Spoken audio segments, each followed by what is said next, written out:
I wasn't satisfied with how I ended off my last I wasn't satisfied Drakengard with how I ended off thing. my last. Oh, I wasn't here, satisfied. shut up for a sec. I'll get to that later. I wasn't satisfied with how that ended, so I decided to... I figured out how I should have ended it, so I'm going to do that today. But first, This distorted false world. I need to test some settings, because my Elgato decided it didn't want to work anymore. So I spent an hour doing workarounds, and then another hour waiting for a virus scan that might have been It causing doesn't matter if I an have to issue fight the gods. to finish. I'll So fight let's until see the if very anything end. worked. The knight's decision is absolute. Okay, so I got No sound one from can the game. object. Okay. What if I disable this? Let's go. Before you. Let's go. Before you. Let's go. I think that hiccup. They are the chosen ones, the martyrs. Fools. Never trust a fool. The truth is worse than any hell. This is the red dragon? It looks like a demon. Okay, so if I just... There are things we must do. So I can get rid of that, and I still have sound. I'm ready for anything. That, and I still have I'll sound. fight to the end. I'm glad I met you. To the end. I'm glad I met you. Goodbye, Noe. Goodbye, Noe. Goodbye, Noe. Goodbye, Noe. Goodbye, Noe. Alright. I fixed it. Not only did I fix it, I now have like a couple frames less lag between my television and the stream. Instead of having the capture utility and then taking that window and putting it into Streamlabs, my Elgato now goes directly into Streamlabs, which I didn't know I could do and would have been doing from the start. But yeah, this helps me get around the issue of my capture utility no longer works, and nothing will fix it for no reason. There was no updates. Nothing on my system changed. It just decided to no longer work the way that it used to. Don't you just love when technology is intentionally malicious and causes problems for no reason instead of just sitting still and doing what it's told? Anyway. So, I lamented that in my save file, I'm stuck to Route C, and I couldn't do the other endings. But that's because I'm dumb. I can't do the other endings, but I can fake it.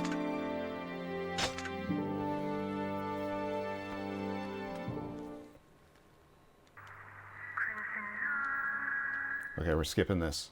We're not actually starting a new game. I just need to load up my file. So, it turns out there's a secret. If you go down here, it's not marked in any way, but over here is a secret option where you can revisit boss battles. The gnomes, Kelpie, Gizmore, Kime, Gizmore again, but also it includes the other bosses.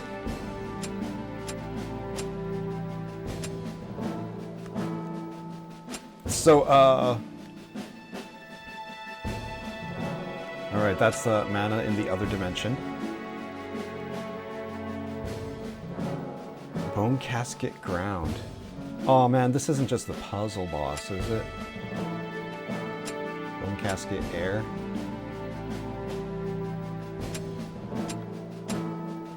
Alright, well I'll try this, and I hope it's not the puzzle boss.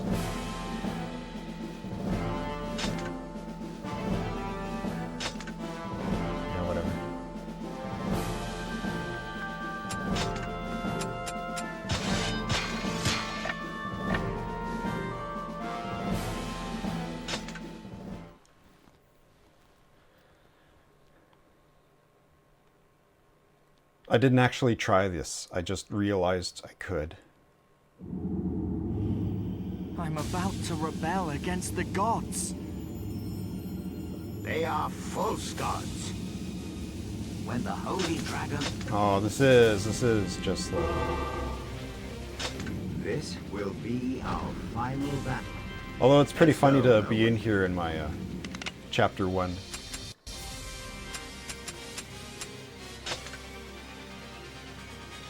Junction screen.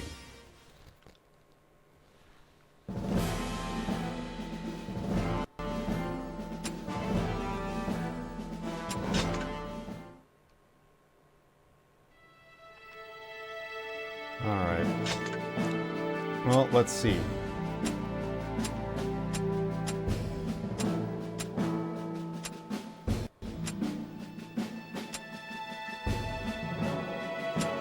So they don't have the Route A boss. Oh, that sucks.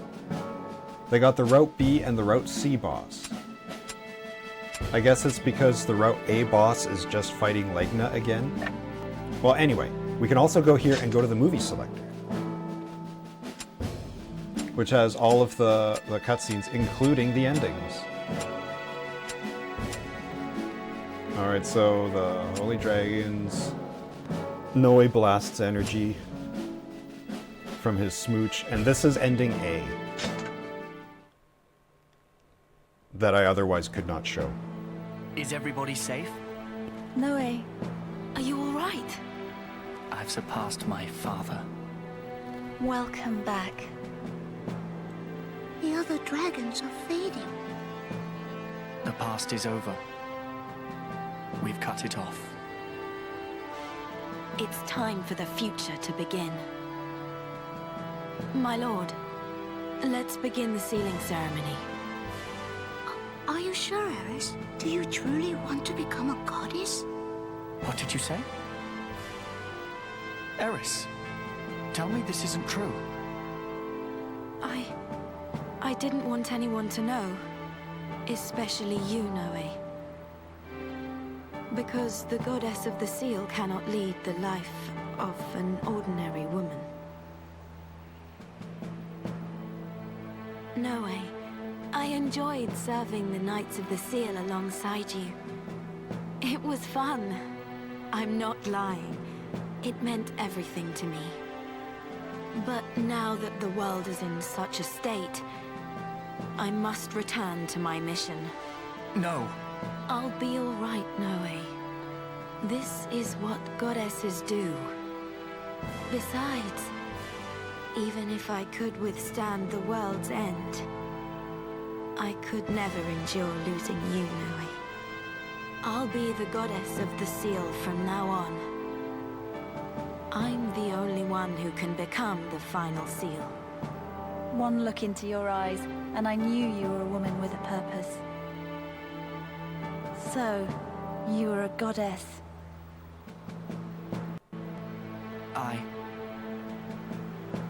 Even as a new breed, I couldn't save... No, Noe. You have saved me. That's the same as saving the world. So please, do not grieve.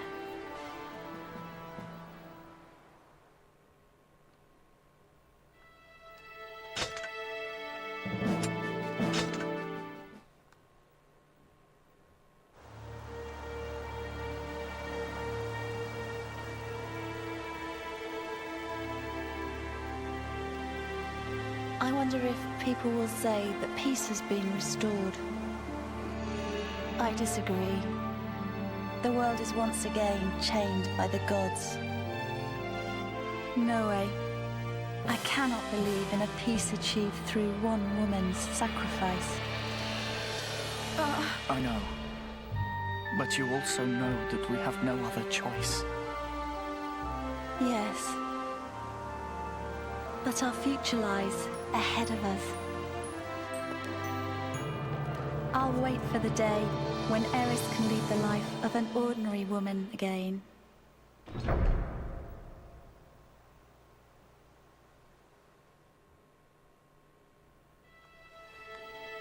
And that's ending A. It's basically the same as ending C, except things don't magically get better for no reason. Alright, so the boss of ending B is when the bone casket goes to merge with mana, something happens instead of nothing. And then we end up fighting this.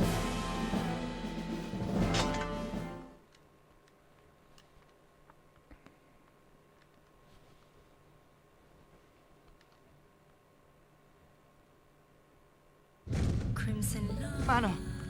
Mana! Damn the gods and their plaything! Mana sacrificed herself to the bone casket. Only way to save her is to destroy it.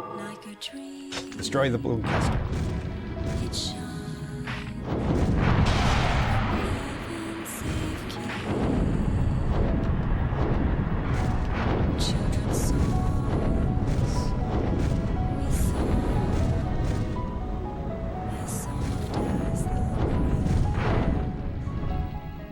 What power!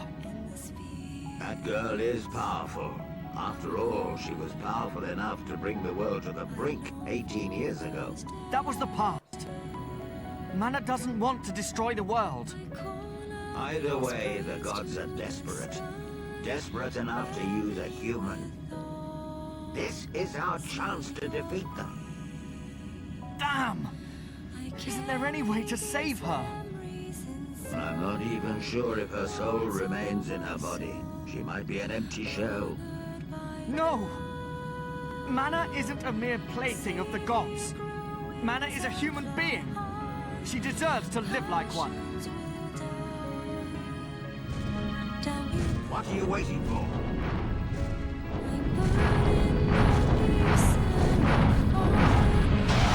I'll save you again, Mana. Hang on! Wait for it, pull it close, and evade when it's about to hit. Might as well. Oh, when that happened.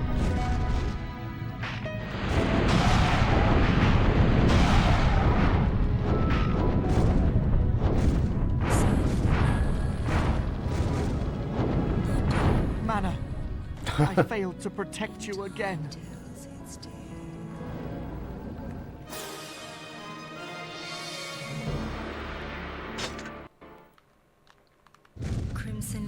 Mana! Mana! Damn the gods and their plaything!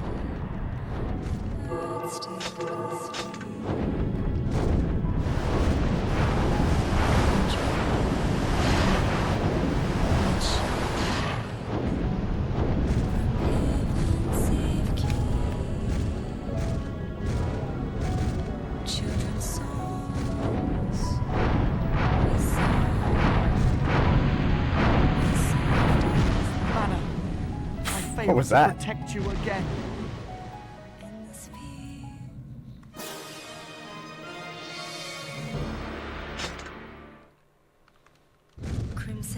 Mana! Mana! Damn the gods and their plaything!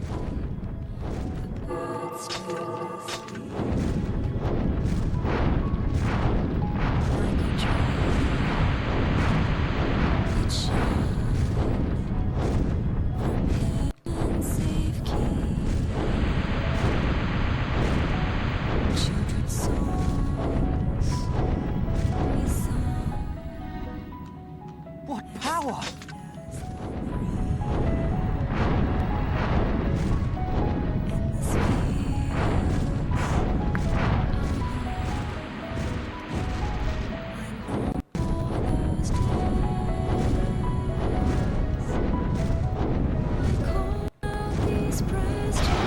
What are you waiting for?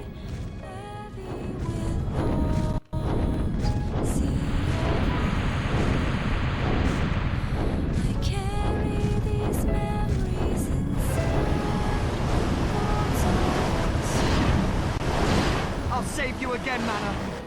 Hang on! Wait for it, pull it close, and evade when it's about to hit.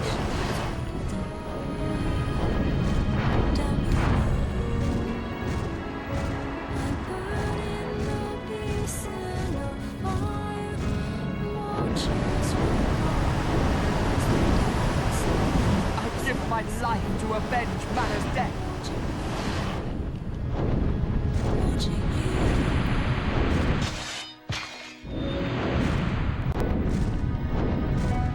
Wow, I barely scratched it.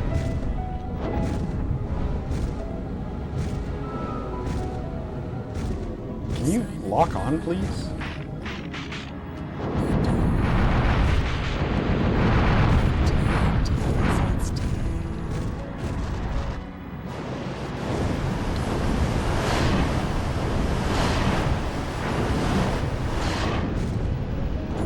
I love that those are completely undodgeable.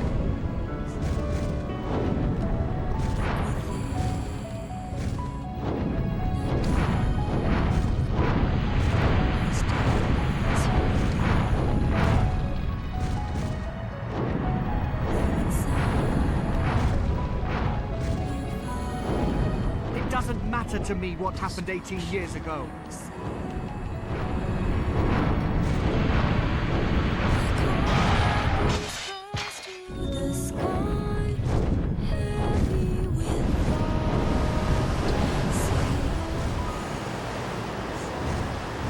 Oh, that works. Forget sidestepping.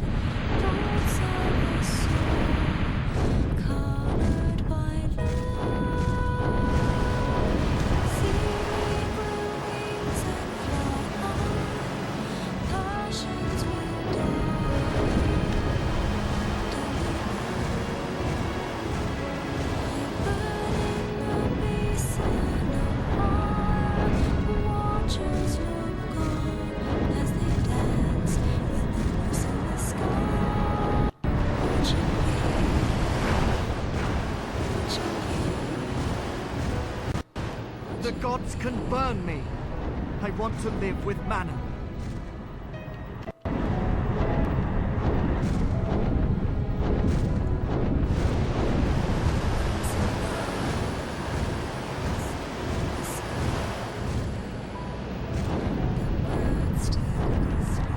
Can I do damage to it, please? Finally, sheesh. It's like it hovers out of range at all times.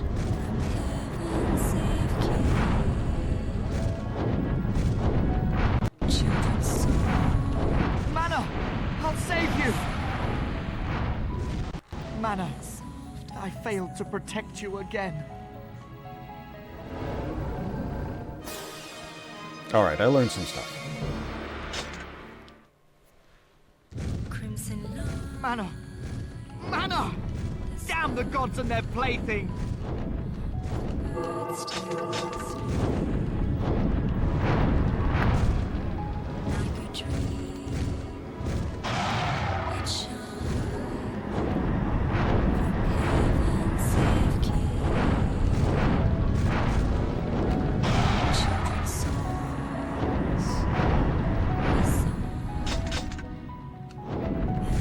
What are you waiting for? I'll save you again, Mana. Hang on! Wait for it, pull it close, and evade as it's about to hit.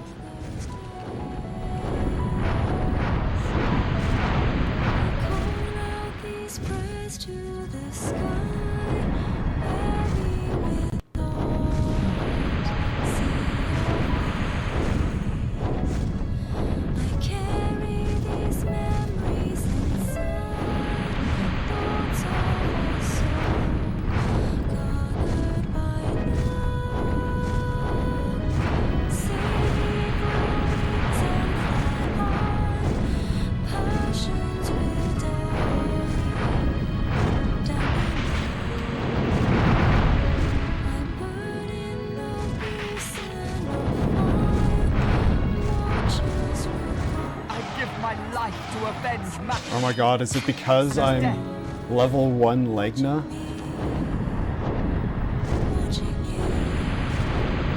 Because I'm chapter 1?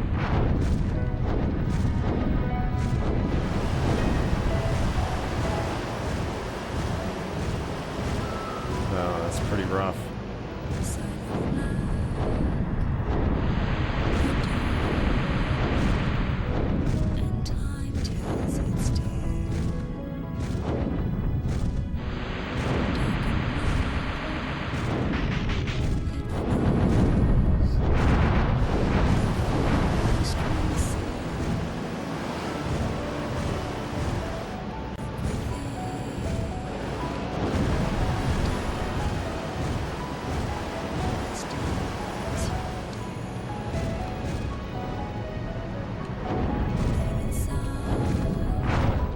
doesn't matter to me what happened 18 years ago.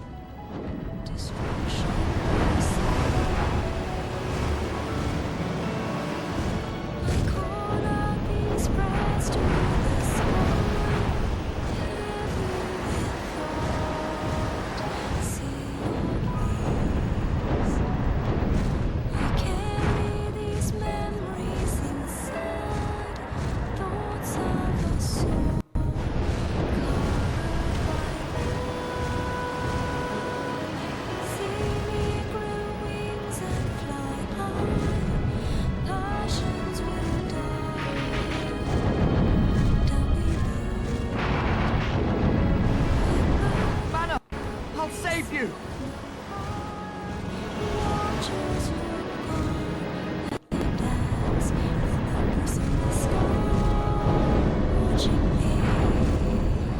The gods can burn me. I want to live with Mana.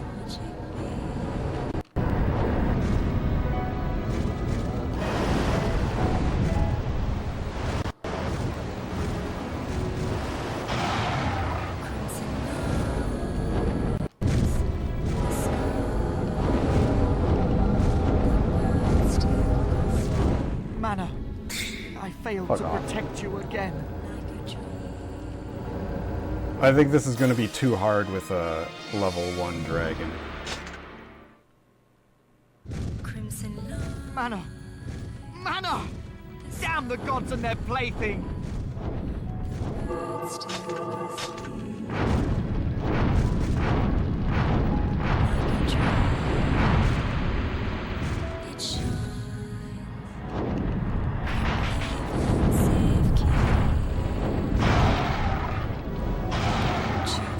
Cool, thanks.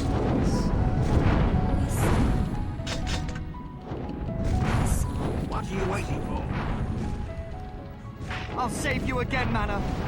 Hang on! Wait for it, pull it close, and evade as it's about to hit.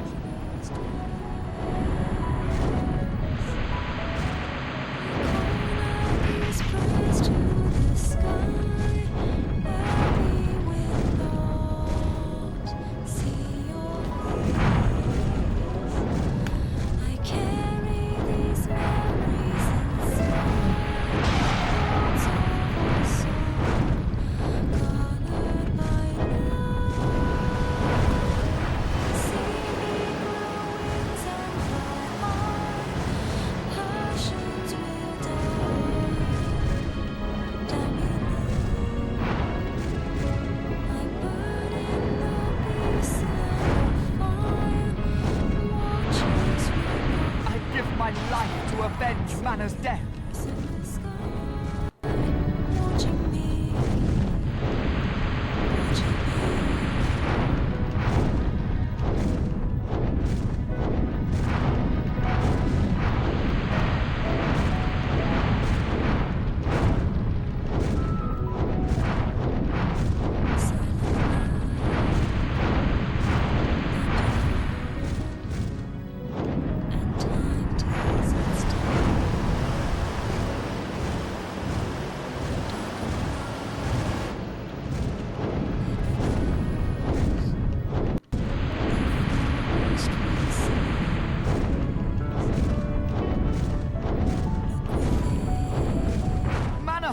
I'll save you!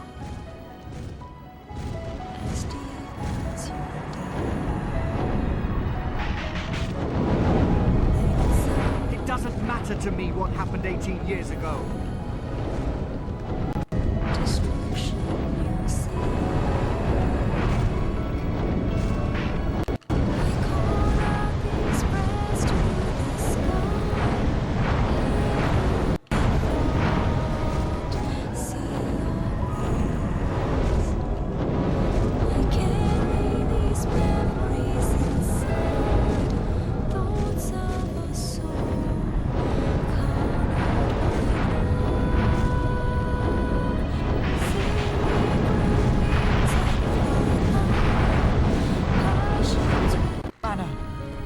Failed to protect you again.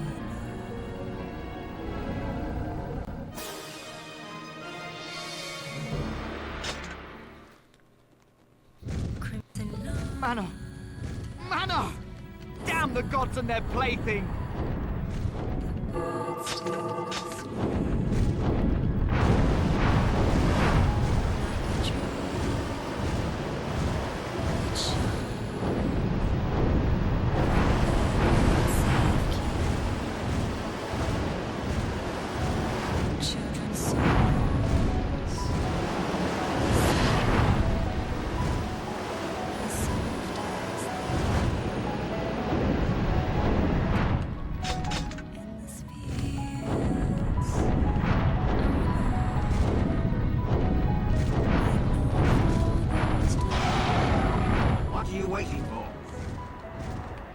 I'll save you again, Mana.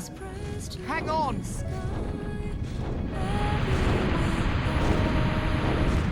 Having a ridiculously short range attack is the worst part of this. Like, imagine if every time I shot at her, I actually did damage. Instead of my fireballs petering out after 100 meters. Well, she can shoot at me from 500. And instantly kills me if I get within 20.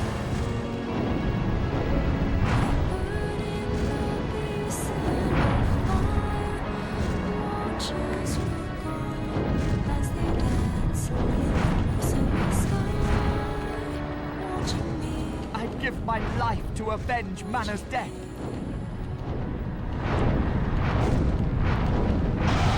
Wait for it. Pull it close and evade as it's about to hit.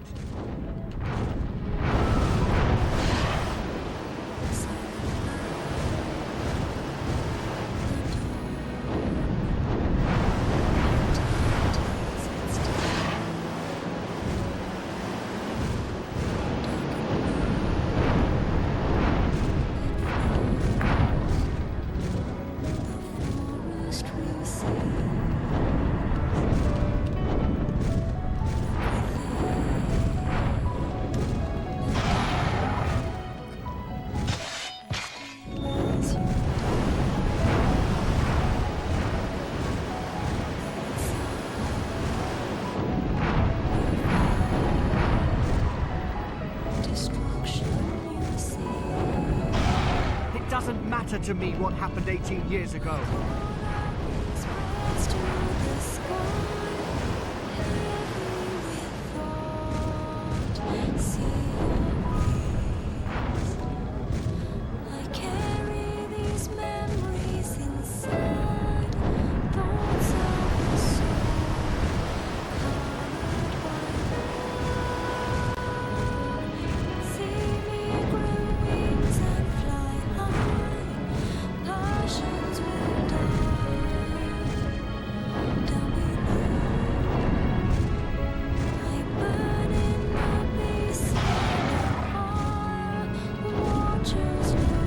Mana, I'll save you!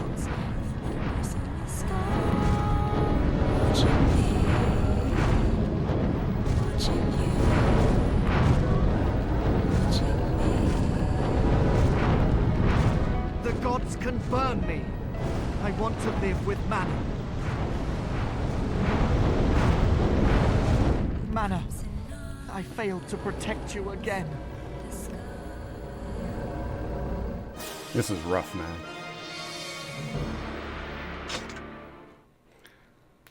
I think Drakengard 1 was at least nice enough to give you Damn the a gods and dragon their select. plaything! So you can pick the form of your dragon.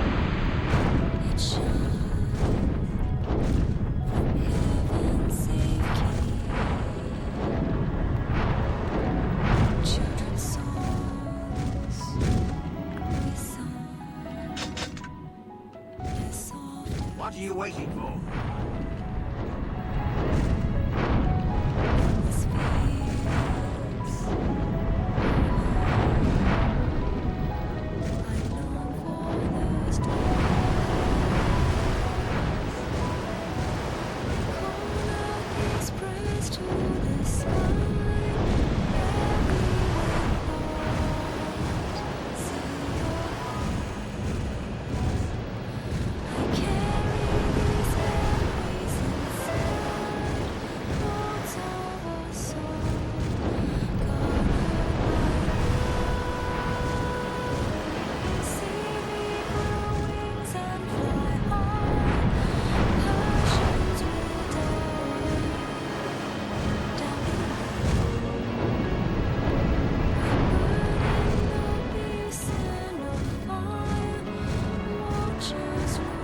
give my life to avenge Mana's death. Flying directly on top of me. I'll save you again, Mana. Hang on. Dash! Sheesh! Wait for it to pull it close and evade as it's about to hit.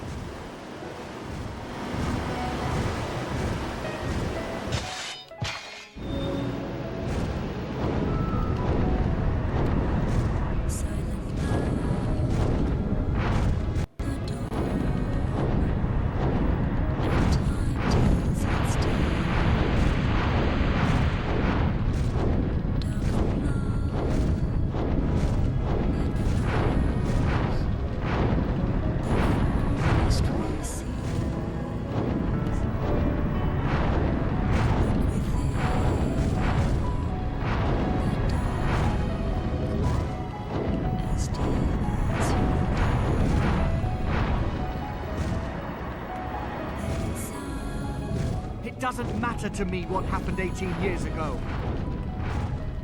Mana, I'll save you.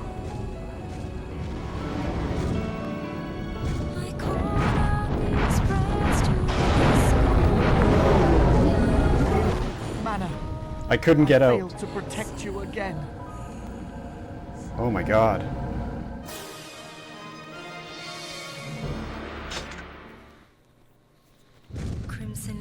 Mana.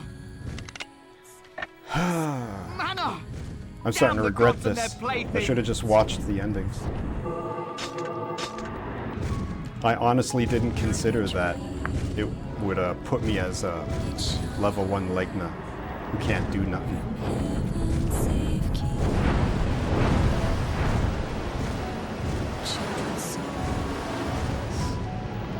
No, stop flying into me.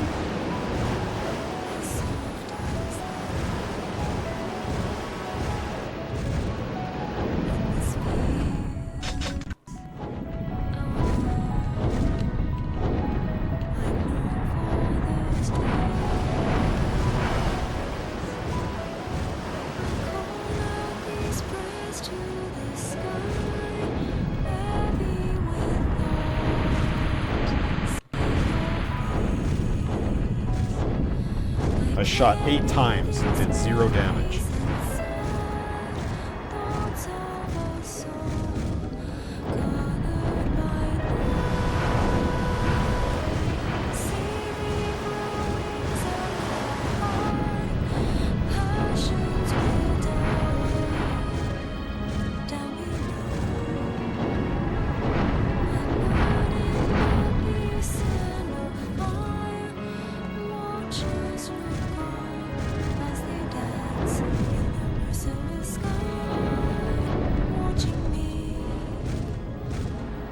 I give my life to avenge Mana's death.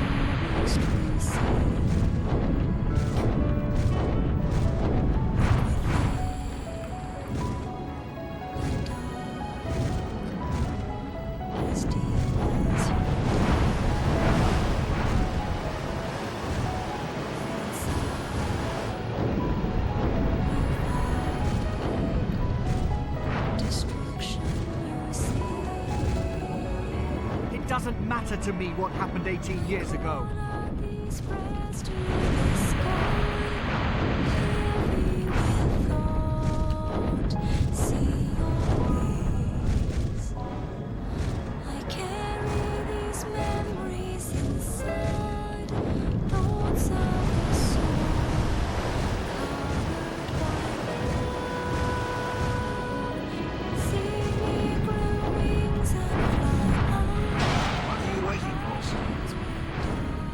I'm not waiting at all. I'm mashing the sidestep button. You're the one waiting to do it.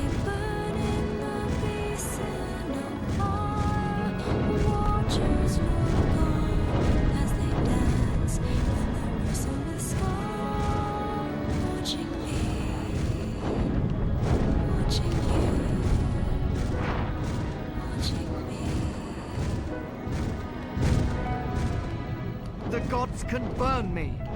I want to live with Mana. Mana, I'll save you.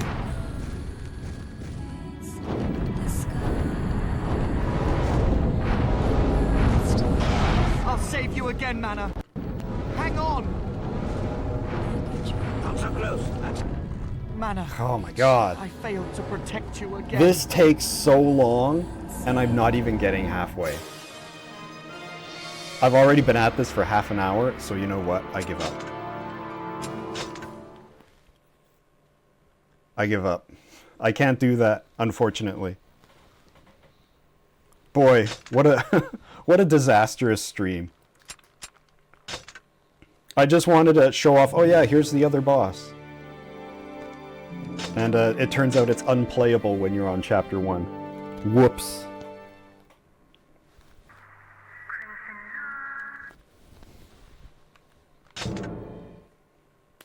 If only I was smart enough to do it last night.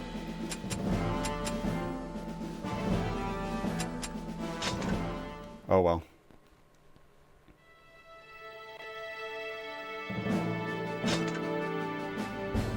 If I had succeeded...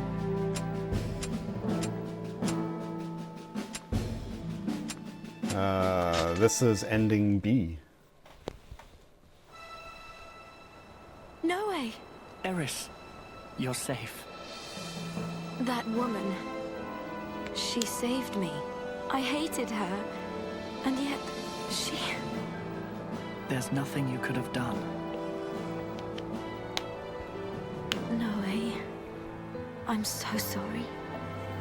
I should have become the goddess of the seal much sooner. Don't say that. Mana fulfilled her destiny. Don't let her sacrifice be in vain. We're still alive for a reason. There are things we must do. Indeed. It's not over yet. The battle against the gods is just beginning. Eris, listen to me. Mana has paved a path for us. Forget about the new breed and the goddess. They don't matter anymore. We should live life as ourselves. No way. The gate is open. Ah, the gods, we're coming for you.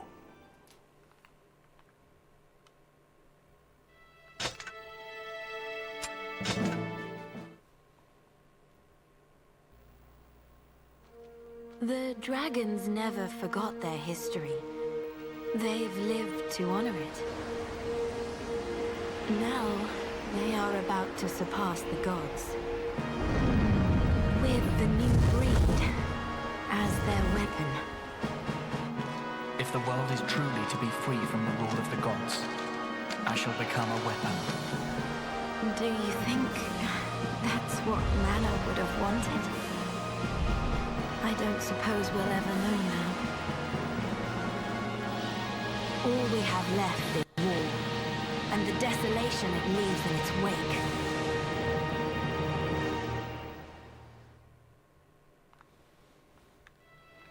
Yeah, so ending B, they actually make good on the fight against the gods premise.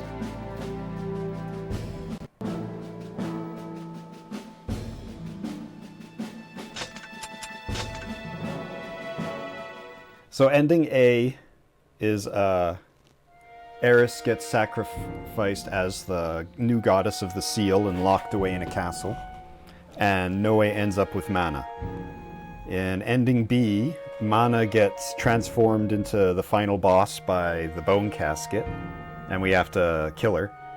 And Noe ends up with Eris.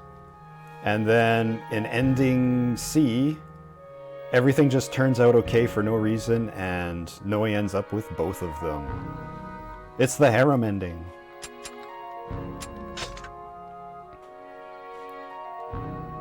So the other thing that I wanted to do was I wanted to read the weapon stories. So, let's all settle in and have ourselves a nice story time as I read out a couple hundred weapon lore tales. Noe's sword. The sword belonged to a hero called Iron Dragon of the Two Swords. It was a gift from a female knight who trained him for his first battle. It saved the lives of many, including Iron Dragon. He cherished it as though it were his own body. One day, Iron Dragon entered a hidden land, led by a priest's divine guidance. There, he met a dragon who spoke the words of men and a child who spoke the words of dragon. Iron Dragon knew right away that this must be the legendary savior, and asked for custody of the boy, but the dragon sneered. "What right have you to take this child from his father? And what could you possibly offer him?"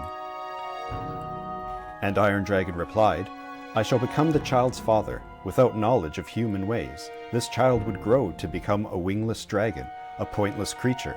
I vow to raise him to be a fine knight. So it is a future that I can offer to this child." Amused, the dragon said, "Fine, you shall take the child, but I shall come with him, for only I can teach him the ways of dragons." Iron Dragon agreed, then presented his sword as a token of his pledge. The dragon sneered at the foolish human's gesture and threw the sword into his lair, the only world his child had ever known until then. So I guess Iron Dragon was Auror.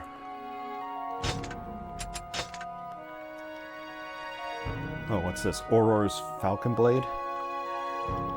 Once, one of Sir Gizmor's men was caught attempting to steal General Auror's sword. When he was brought before his masters, Sir Gizmor harshly reprimanded the knight and threatened to execute him. The knight pleaded, "I only wish to be more like General Auror. A thief, I guess." When Auror heard this, he interrupted Sir Gizmor and began to speak. This sword was crafted after the elven myth of two brothers who became the gods of destruction. The older one was called Falcon and possessed the gift of knowledge.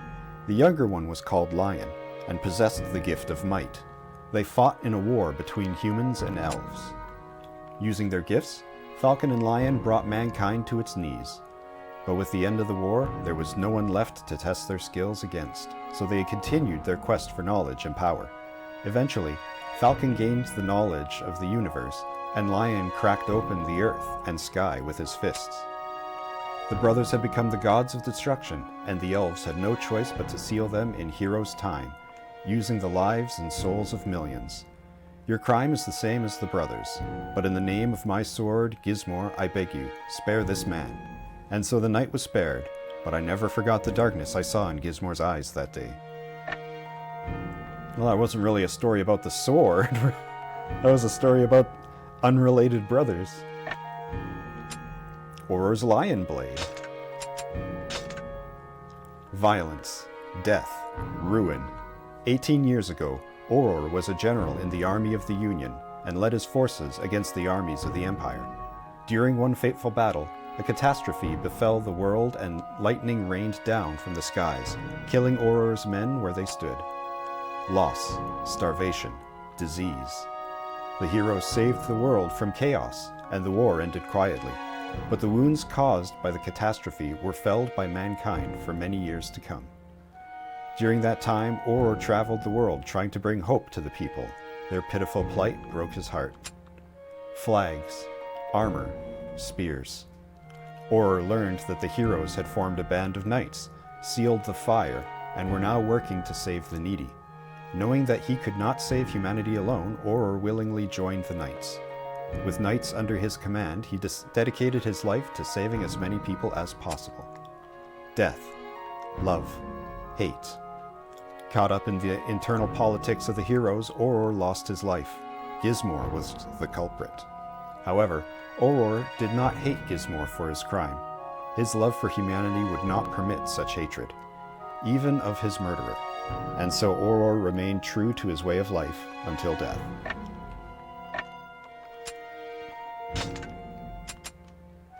This is a Savior Blade. Once upon a time, a land faced destruction due to deceptions that corrupted people's hearts. Mourning the state of his realm, the king passed a new law sentencing to death anyone who spread false hope amongst his people, with lies that the country was being rebuilt. It was then that a merchant appeared before the king with a sword that only killed liars. The king rejoiced and paid a good sum of gold to purchase the sword. Eager to test his miraculous acquisition, the king swung the sword at the merchant and clove him clean in two. The king mourned once again.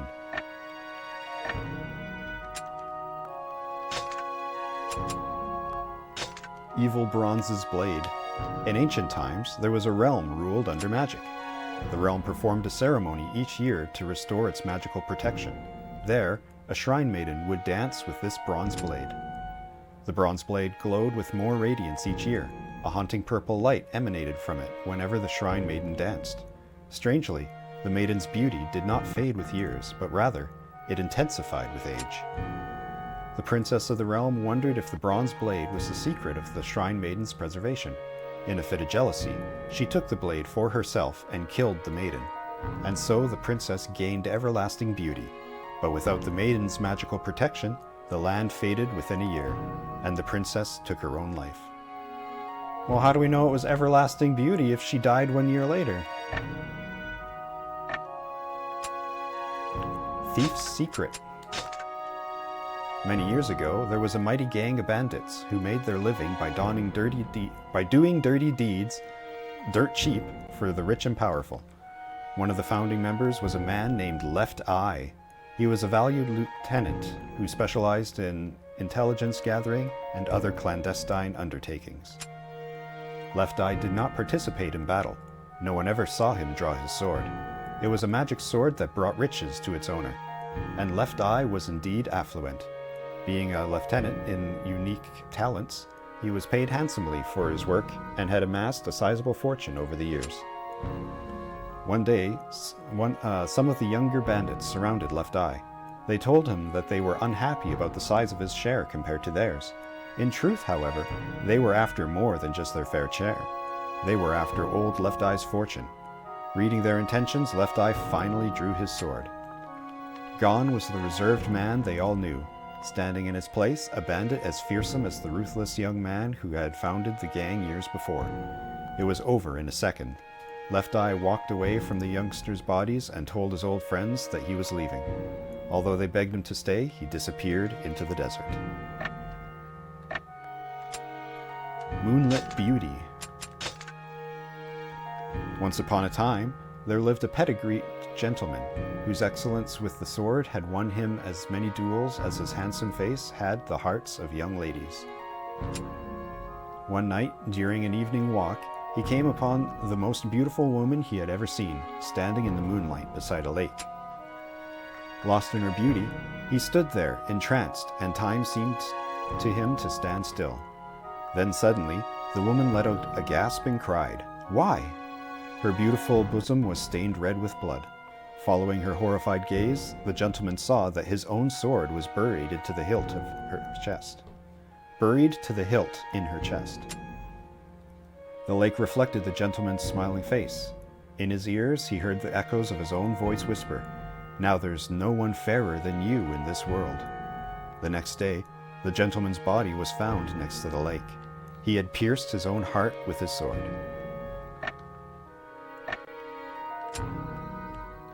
Seal Life, Calamitous Strings. A master blacksmith, embittered by the gods' maltreatment of the world, vowed to forge a weapon with which to destroy them.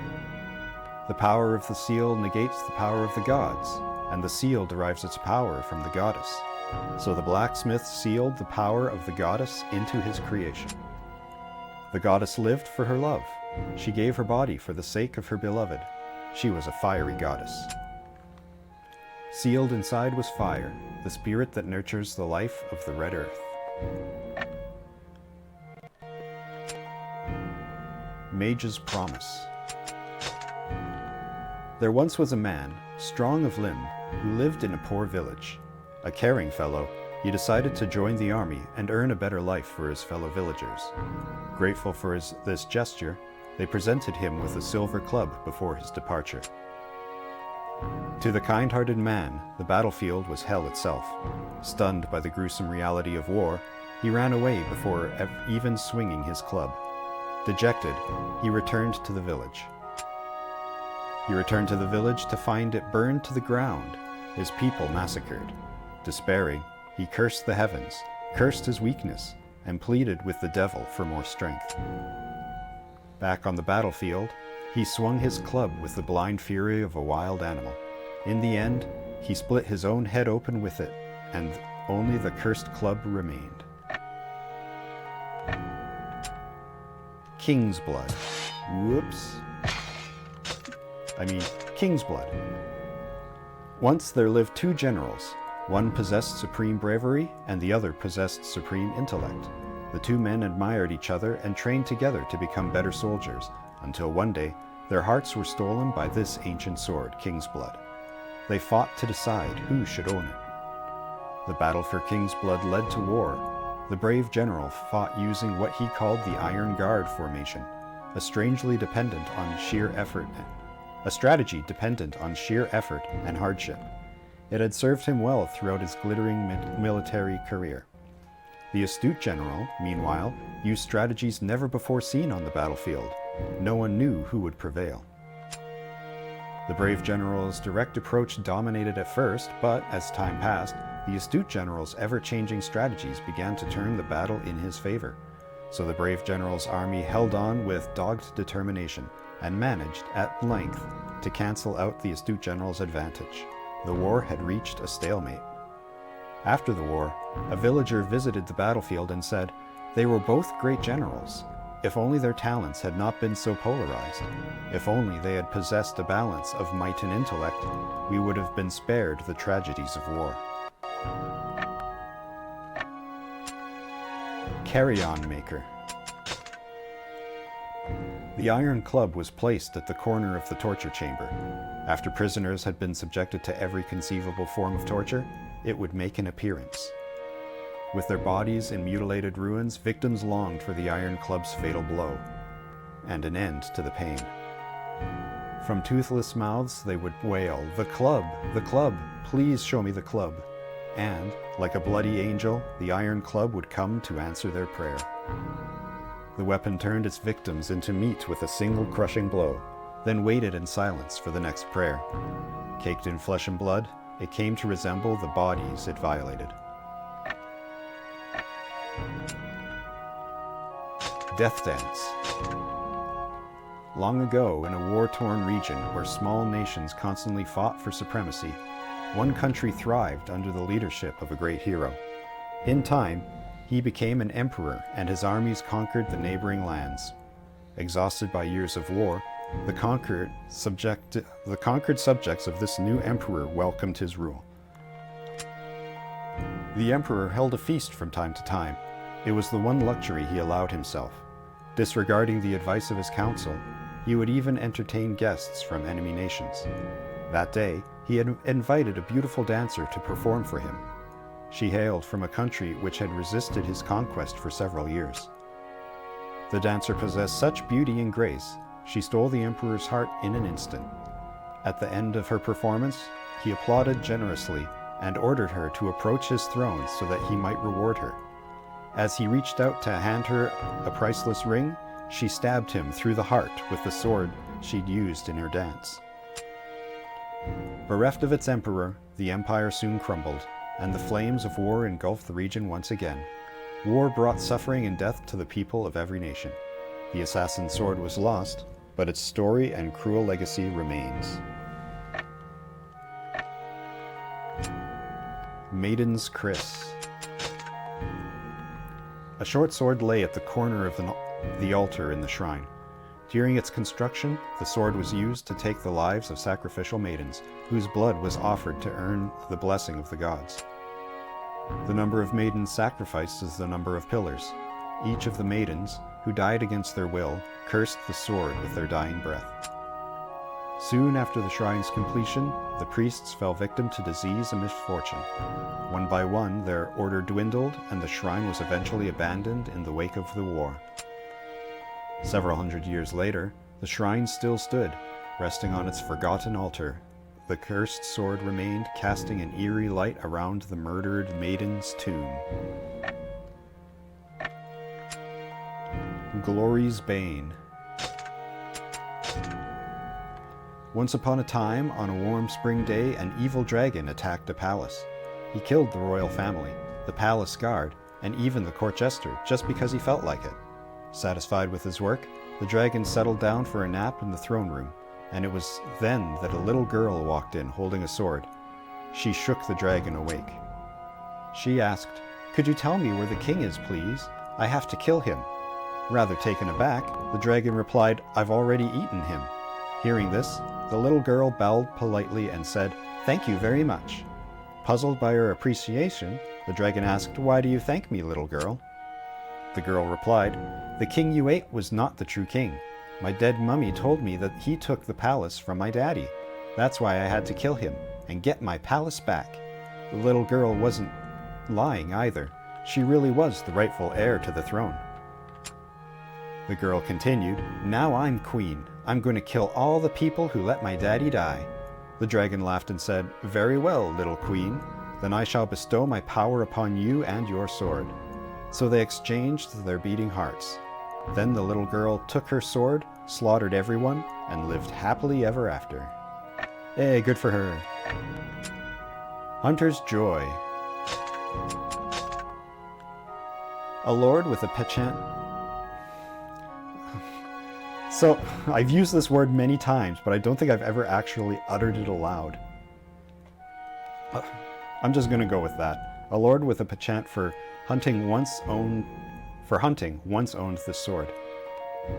With it at his side, he would ride out into the forest and not return until he had slaughtered all of the animals he could find.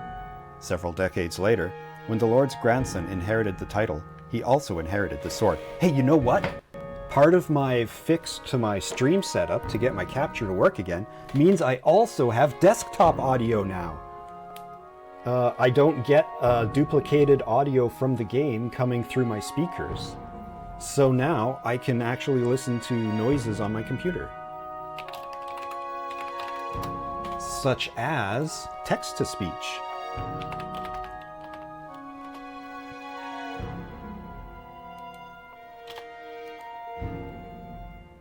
Penchant. Penchant. A lord with a penchant for hunting once owned the sword. All right. Hey, yeah. Woohoo.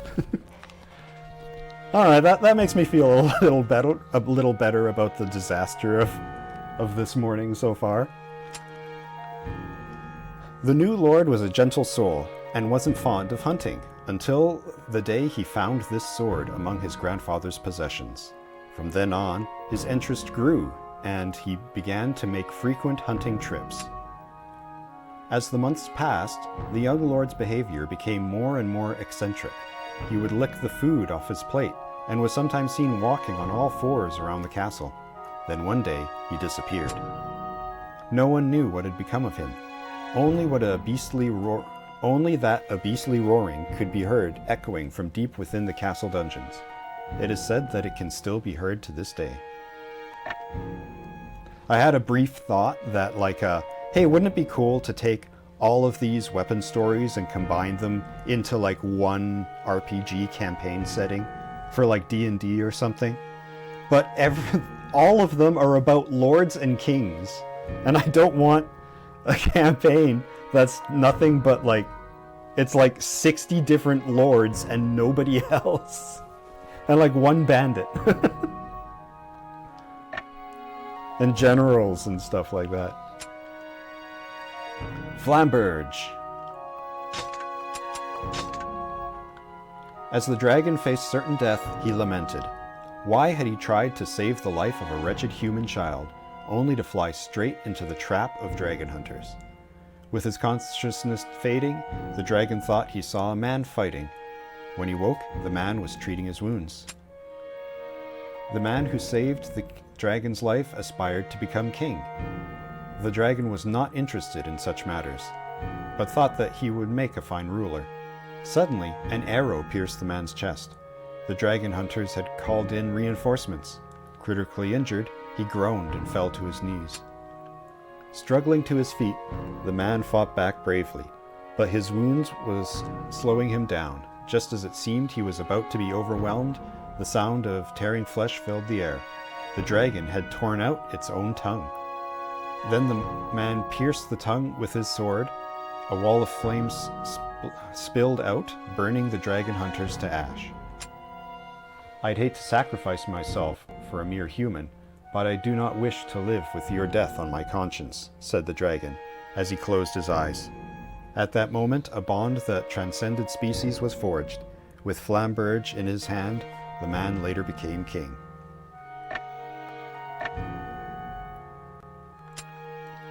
Scream. Ah! The young man lived to trick young girls. Gleefully, he stole their hearts and wealth. But in time, the women he'd scorned banded together and sought the help of the Fairy King, who sealed the young man's spirit in a sword. Trapped inside the cold blade, he came to regret his sins. Then time passed. The women grew old, and one by one they died. With each woman's death, time, which had been halted, returned to the man, who had never known old age within the blade. As it did so, his hatred for the women who had imprisoned him grew. When the last of the women died, the curse was finally broken, and he regained his physical form. Once the young man's body had been restored, his desire knew no bounds. He tricked one woman after another, stole hearts and wealth, until one day he met a beautiful young woman and fell in love for the very first time. He gave her all his love and wealth, but she felt nothing for him and left town with another man. The young woman committed the same crimes as the young man and, in time, the men she'd scorned trying to seal her spirit into this sword. Just as they were about to cast the sealing spell, the young man pushed his beloved out of the way and took her place inside the blade, which was turned red by his passion. There he remains. Hero's Knife. A couple was elated by the news that they were to have a child. As this was their first, their friends held a feast the next day to celebrate. Many came to the party, among them a prophet dressed in a richly embroidered clerical gown. The prophet presented the couple with a short sword and said, "This blade will make a master swordsman out of the wielder. Use it to protect your children." When the husband grasped its hilt, he felt its power coursing through his body, making him stronger. This was no ordinary sword. The child who will be born is a child of heaven. The child who will be born is a child of man. Should the child bring disaster upon mankind, kill it with this sword. The couple's faces paled, and the husband raised the sword to strike the prophet, but he had already disappeared. After the day of the feast, the wife, unable to forget the prophet's words, grew ever more gloomy. The husband used the power of the sword to become a soldier and return home ever more infrequently. Eventually, their child was born, or rather, a pair of twins was born, a beautiful boy and girl. Oh, I wonder if that's Sere and Mana.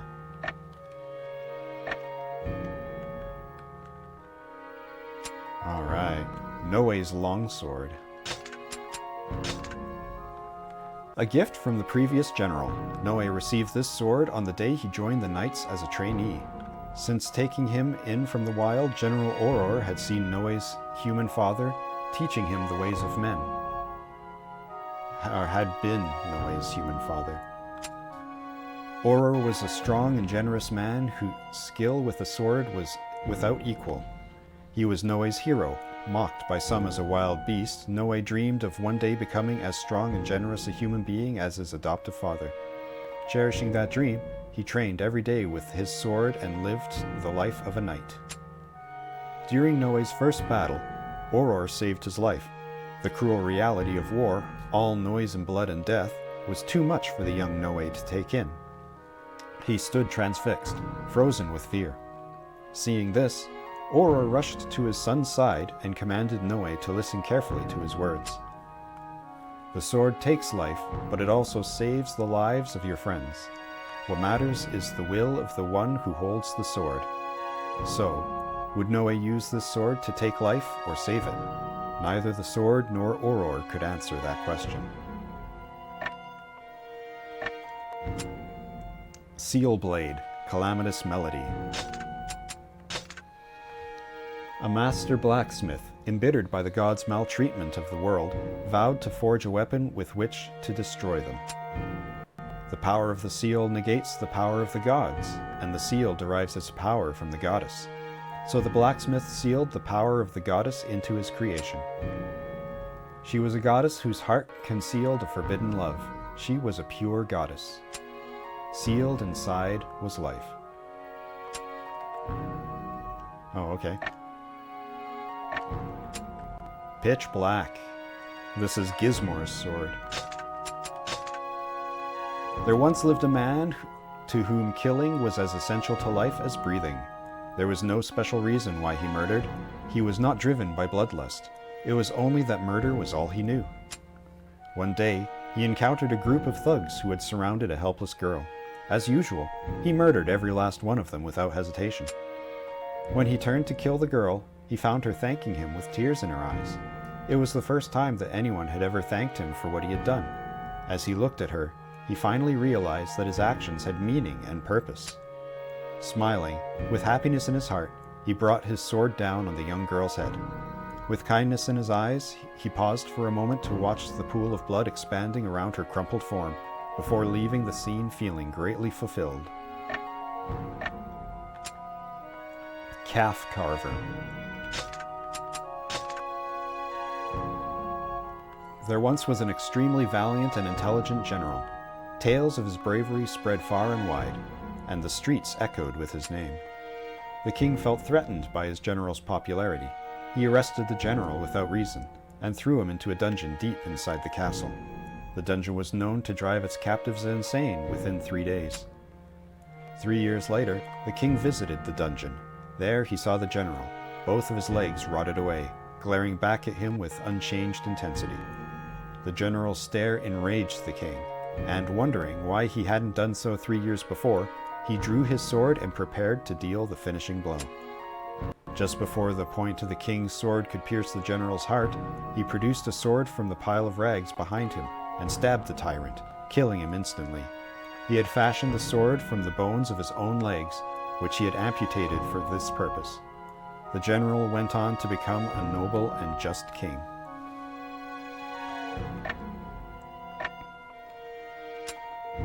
Bloody Fang. Also, like, if this is that sword, those were some mighty thick leg bones. Alright, Bloody Fang. The swordsmith longed to create a perfect sword, a sword that could tear through a limb with one slash, and impale organs with a single thrust, a sword that could make its victims suffer right up until their dying breath. In search of the cruelest of agonies, the swordsmith worked night and day. After months of toil, it was complete, a sword that would deal unending pain to its victims. All that remained was to test its abilities. The swordsmith took the weapon to his king, and told him that even the most courageous man would tell its wielder anything he wanted to know. When the king tested this claim, he found the swordsmith's words to be true. Prisoners divulged their secrets without hesitation. Elated with the sword, the king demanded to know how it was forged, but the swordsmith refused to reveal his methods, fearing his masterpiece would be copied. As a result, he got to experience his work firsthand. He shed tears of joy at the quality of his creation. Silver Butterfly. The lady was married off at a young age to a count in a nearby land. She was blessed with a kind husband and servants, but her life was a bore. She confided her malcontent to her husband. Is that like a double spacing error between her and husband? They stick out to me so much because my computer, my keyboard does that. It does it all the time and it drives me nuts. I'm constantly having to go back and delete extra spaces. And here it is in a 20-year-old video game. Even back then, they knew the same pain that I know now. I mean, she confided her malcontent to her husband, who suggested that she go on a journey. There were many things she needed to learn as a countess, he said. She appreciated her husband's understanding. She heard many riveting tales from other travelers. There were stories of farmers whose lives changed with the seasons, of children surviving without their parents, of the betrayal and treachery of kings in foreign lands. After 2 eventful years on the road, the Countess began the voyage home as she had promised. When she returned, the Countess found her husband confused and weak. The mansion was in ruins, deserted apart from her husband and his favorite servant. Suddenly, she realized that her journey had been the servant's idea, a part of his scheme to take over the estate. But surely a loving wife would notice such a plot, he smirked. The servant was arrested and executed, but the Count never regained his health. He died quietly, leaving the devastated Countess to mourn. She had his body cremated, and his ashes encased in a large sword. The butterfly engraved on the blade was based on a mask the Countess had bought as a gift for her husband during her travels. Well, that's a fine story. Hey, but it's the butterfly sword. What does this have to do with butterflies? Oh, quick, work something in the last sentence. That'll do it. Seal blade, calamitous verse. A master blacksmith, embittered by the gods' maltreatment of the world, vowed to forge a weapon with which to destroy them. So the power of the seal negates the power of the gods? And the seal derives its power from the goddess? And this master blacksmith sealed the power of the goddess into some kind of weapon? A trainee blacksmith heard these rumors and decided he could make a tidy profit if he made a weapon like the one in the legends. After many months of hard work, the blacksmith finally completed the weapon, but no one knows what became of him after that. Some say that he had been attacked by a thief who desired the sword. Others said that it was the curse of the goddess, but no one knew for sure. Union. In his instructions to the royal swordsmith, the king demanded that his new sword should combine the fangs of a behemoth, the beak of a griffin, the talons of a dragon, and iron from the eastern lands. Though he knew the task would be long and arduous, the faithful smith vowed to make the weapon and set out to find the materials right away. Hey, I know this story. This is the tale of Princess Kaguya. Clearly the smith needed help, but no traveling companion could be found. Nor was it any surprise that no one rose to the challenge. It was because the kingdom was weak that the king had searched the library to find a sword powerful enough to protect his subjects. This was no mere whim. The smith knew he had to find a way.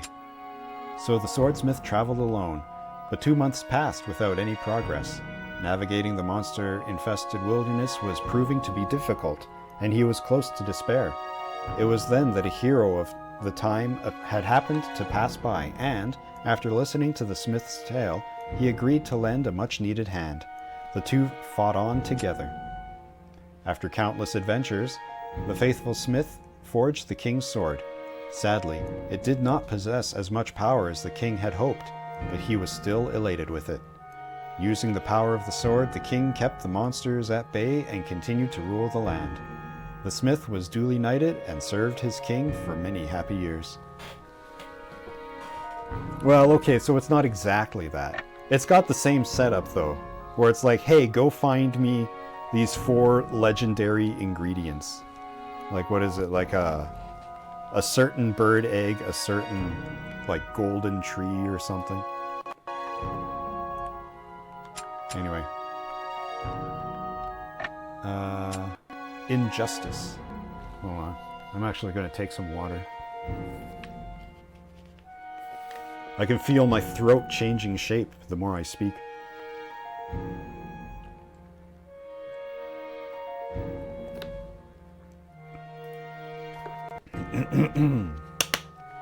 All right.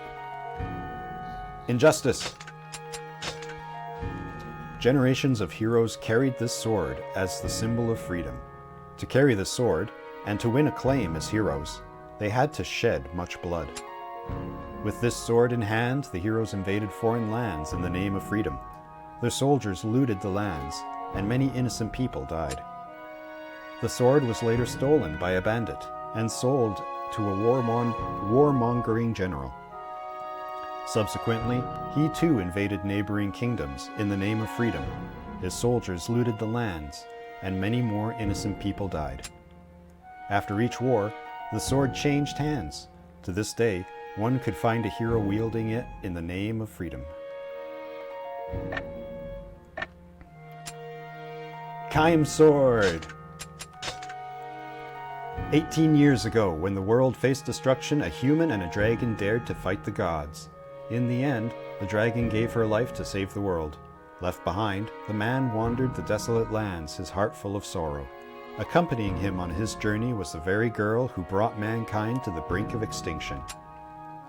Betraying the alliance he'd formed during the war, the old hierarch altered the seal to increase the dragon's burden.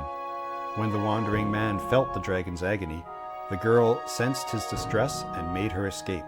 Alone again, his mind was consumed by thoughts of vengeance, and his hollow soul burned with bloodlust once more. Kaim hunted down the treacherous hierarch. Ignoring his pleas for mercy, he killed him with a single blow. However, Kaim's efforts were in vain. The seal was permanently altered. The burden was tearing the dragon's mind apart. So the world's former savior faced a familiar choice. But this time, Kaim would choose the dragon over the world. Kaim and Angelus were finally reunited when all the keys to the seal had been broken. Once more, the world faced destruction, but at least they were together, complete. They vowed then never to part again, a vow they kept until the end. After that, only Kaim's sword remained in the doomed world. Damn you, Vertile! Why'd you have to go make a heel turn like that? Moonlight, or Moonfire. The sword made of marble emits a fierce chill and quietly awaits its owner. The legend told that the marble sword could freeze even its owner's age. It continues to wait patiently. The marble sword continued to wait. So long it waited, long enough to freeze time. The sword had waited for so long that surely even the warmth of human blood could not awaken it now. The only thing that could be said for sure is that the frozen face of its wielder would be reflected in its blade.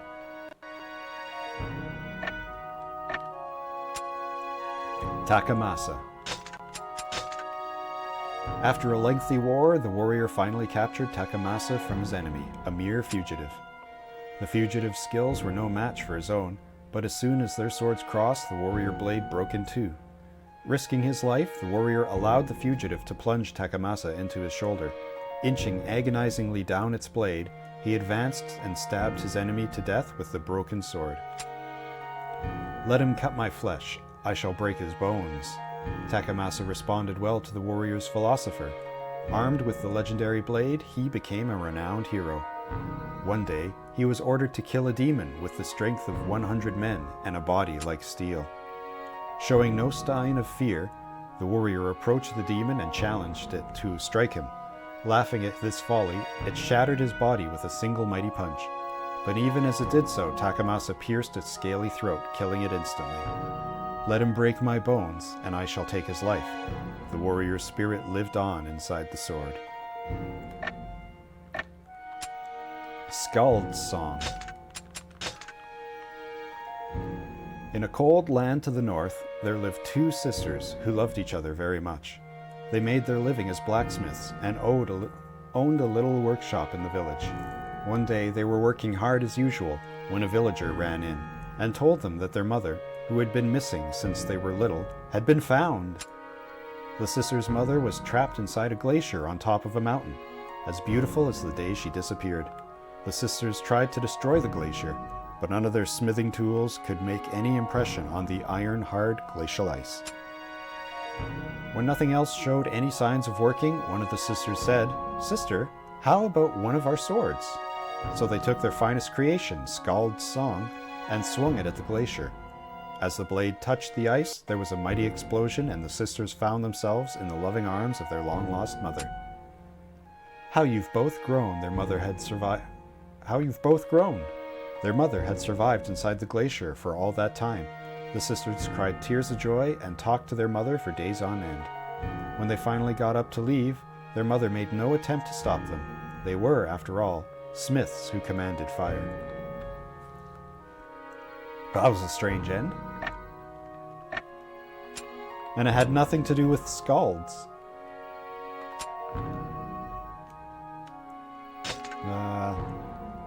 Nobuyoshi. In an eastern land, a poet who made his living singing songs drew weary of his trade when he realized he'd reached his limit of his talents.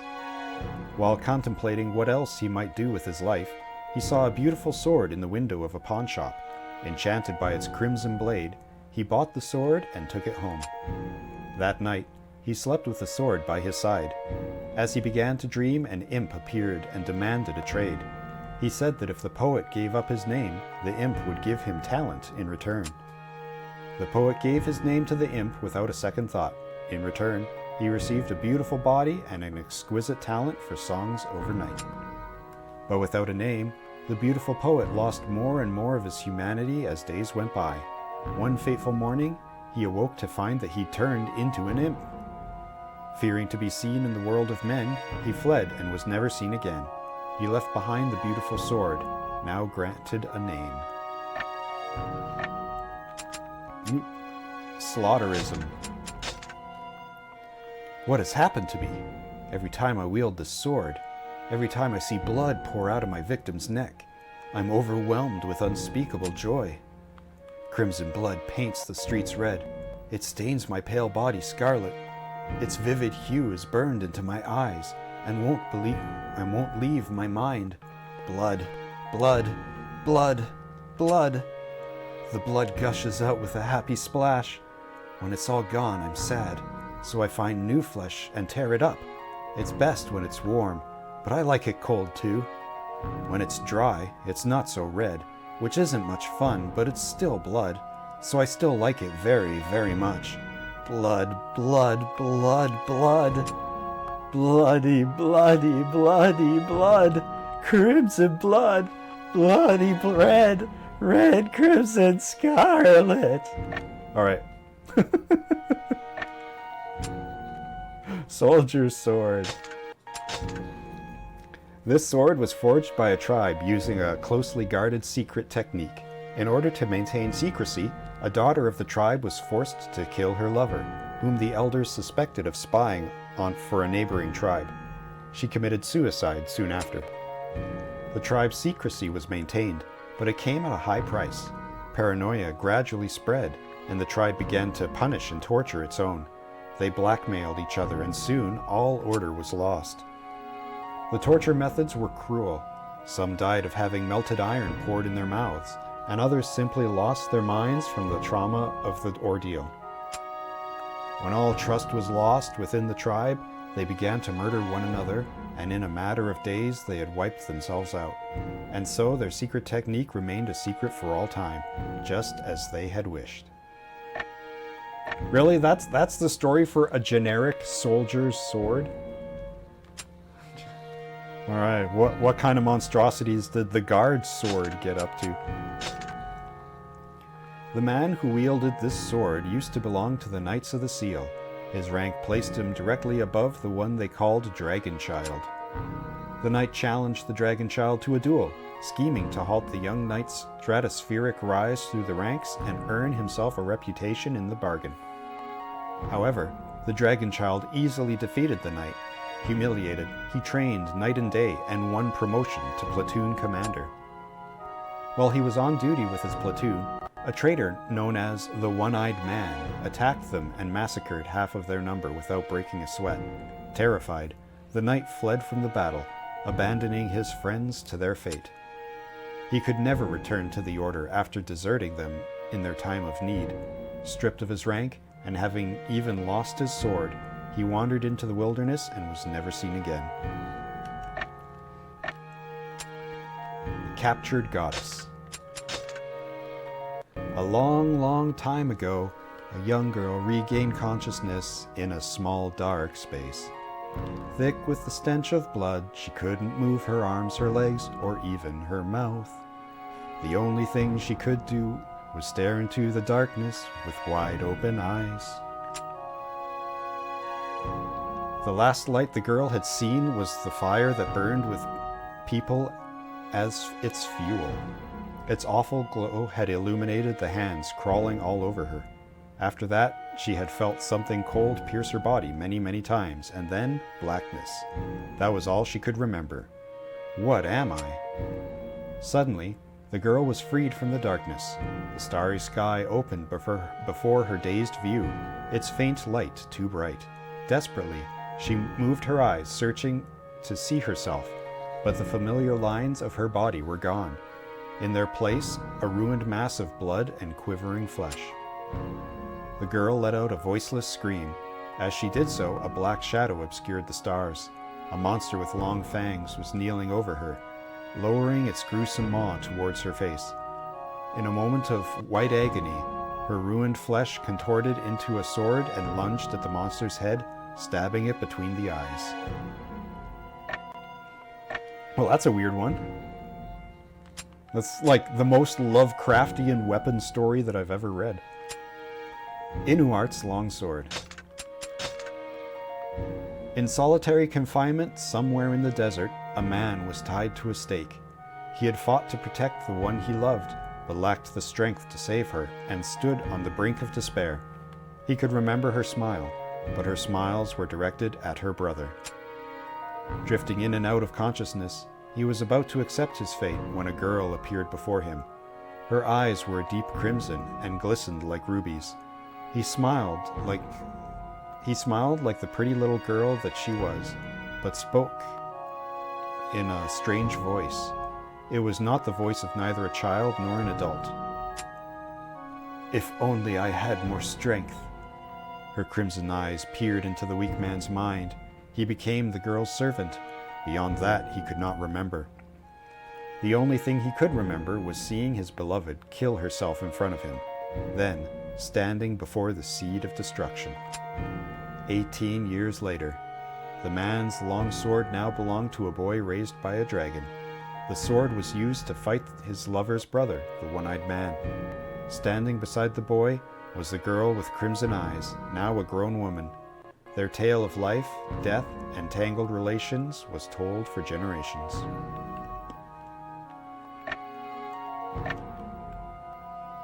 Got a little bit of lore out of that one. Mana's Staff. 18 years ago, the girl stood alone in a dark forest, abandoned by her mother. Her longing to be loved soon turned into madness. The gods, charmed by her insanity, chose her as a tool to rule the world. Her eyes began to glow red in the darkness. The girl with crimson eyes sent the world spiraling into chaos. The sight of the world collapsing soothed her, but order was restored by a silent man with a sword. He took her on a journey to atone for her sins. Though she tried to look away, he forced her to face the suffering she had caused. One day, the man looked up to the sky and One day, the man looked up to the sky and hatred filled his eyes. The girl wondered what had happened to make her captor so angry. Spying her opportunity, she stabbed him with a knife she had hidden in her robe and threw herself into the nearby gorge. Several years later, the girl had lost all memory of her crimes and lived in a poor village. She learned about the Knights of the Seal, who oppressed the villagers. In a strange twist of fate, the girl who brought chaos to the world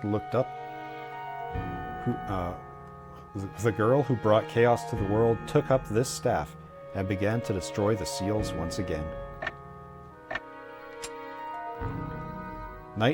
Knights of the Seal's Cursed Staff.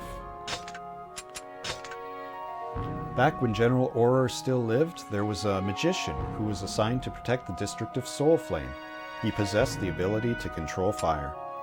The magician was a good friend and a confidant to General Auror. He used his power to cleanse the land of Soulflame.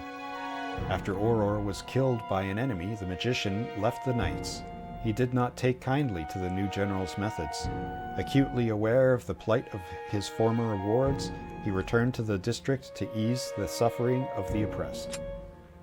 The magician sold everything in his possession to feed the hungry.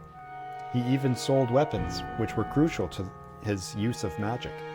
When all of his wealth and power had been exhausted, he starved to death. Seal Staff, Calamitous Sonnet.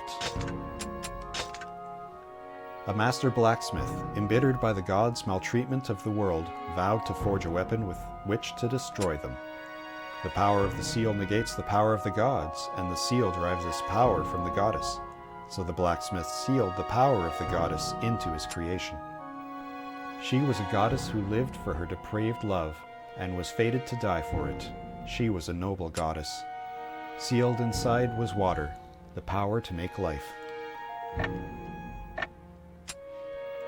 Monk's Red Staff. Once, a high-ranking priest traveled to the western lands with 3 companions. He was to receive a sacred book. On the way there, he performed acts of charity in the villages he passed through, and his companions cleansed the land of monsters who threatened the people. Slaying monsters was the specialty of one of the priest's traveling companions. It was he who wielded this staff. In his skillful hands, it protected the priest and ensured their safe passage to the western land. When the party arrived at their destination, the sacred book was placed in the priest's care as promised. With their quest at an end, the priest thanked his companions and honored each of them with a fitting name. Well, that one didn't seem dire at all. That seemed downright normal and pleasant. Phoenix Curse. Back when magic flourished, magicians played an integral role on the battlefield. The potency of the magic was derived in large part from the power of their staffs. Instead, wars were fought over the ownership of powerful staffs, especially the staffs of the ancient magicians, which contained mighty spells long forgotten. It's really bugging me that staves is spelled wrong every single time. It's like the staff of a company or the staff of a business rather than plural staffs.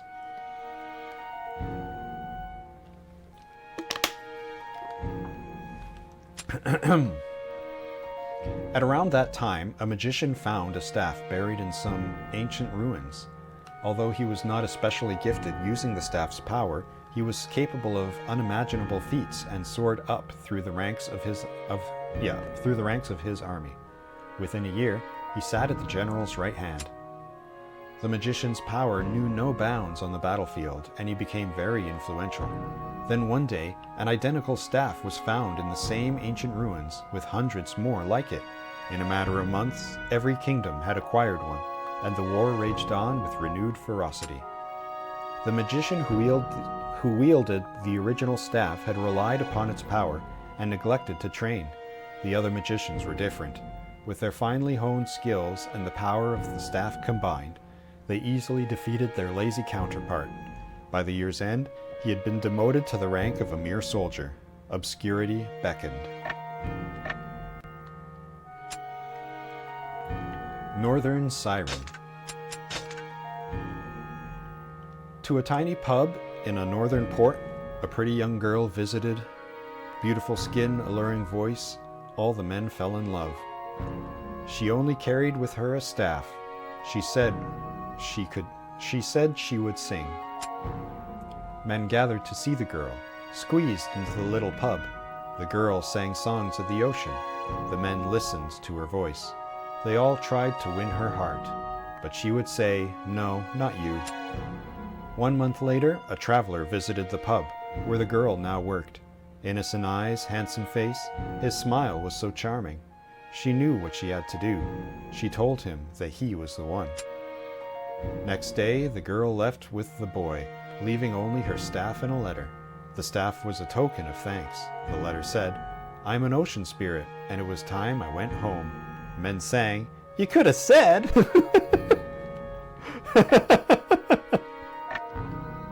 This is very rare you get a comedy story. Yaha's staff. A bureaucrat was accused of treachery and executed by his distrustful king. His family followed his fate, but the executioner took pity upon the youngest son. He let the boy go and told the king that the job was done. The bureaucrat's son grew up to be a beautiful young man. He made his living as a thief, stealing goods from the bazaar. Sometimes he would be caught and beaten, but the pain was nothing to him compared to the joy revenge would bring. In time, he used the money he'd saved to bribe his way into a job at the king's castle. The boy's androgynous beauty caught the king's eye right away, and soon enough he became one of the king's special companions. Late one night, he decided that the time had finally come to exact vengeance. So he headed to the king's bedchamber, armed with his father's staff, an elegant weapon tipped with a deadly blade. However, the king became suspicious when he saw beads of sweat on the boy's brow, and called for his guards.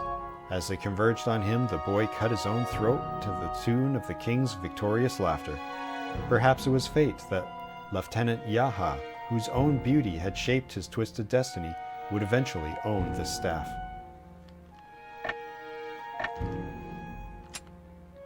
Dream Blossom. In a far eastern land, there lived a king who made a pact with the spirit to acquire the strength he needed to protect his kingdom. He would be absent for months, defending the border of his realm against demonic incursions. He spent so little time in the capital, in fact, that many of his subjects did not even know his face. One such subject was a renowned female warrior whose heroic exploits were famous throughout the kingdom. During the season of spring blossoms, she demonstrated her skill with a staff before the king. Although each had heard stories about the other before that day, they'd never actually met. It was love at first sight. In the space of a moment, the two heroes were under each other's spell. The warrior exchanged the ring that adorned her staff, a priceless heirloom that had been in her family for generations, for the king's ornate blade, and they vowed to fight side by side to protect the kingdom. Despite their heroic efforts, the demons gained ground in the years that followed. Towns and villages were destroyed, and eventually the capital fell. The lovers fought on until the very end, but when the dust of the final battle settled, all that remained was a staff bearing the words, "If we should part, we'll meet again beneath the blossom."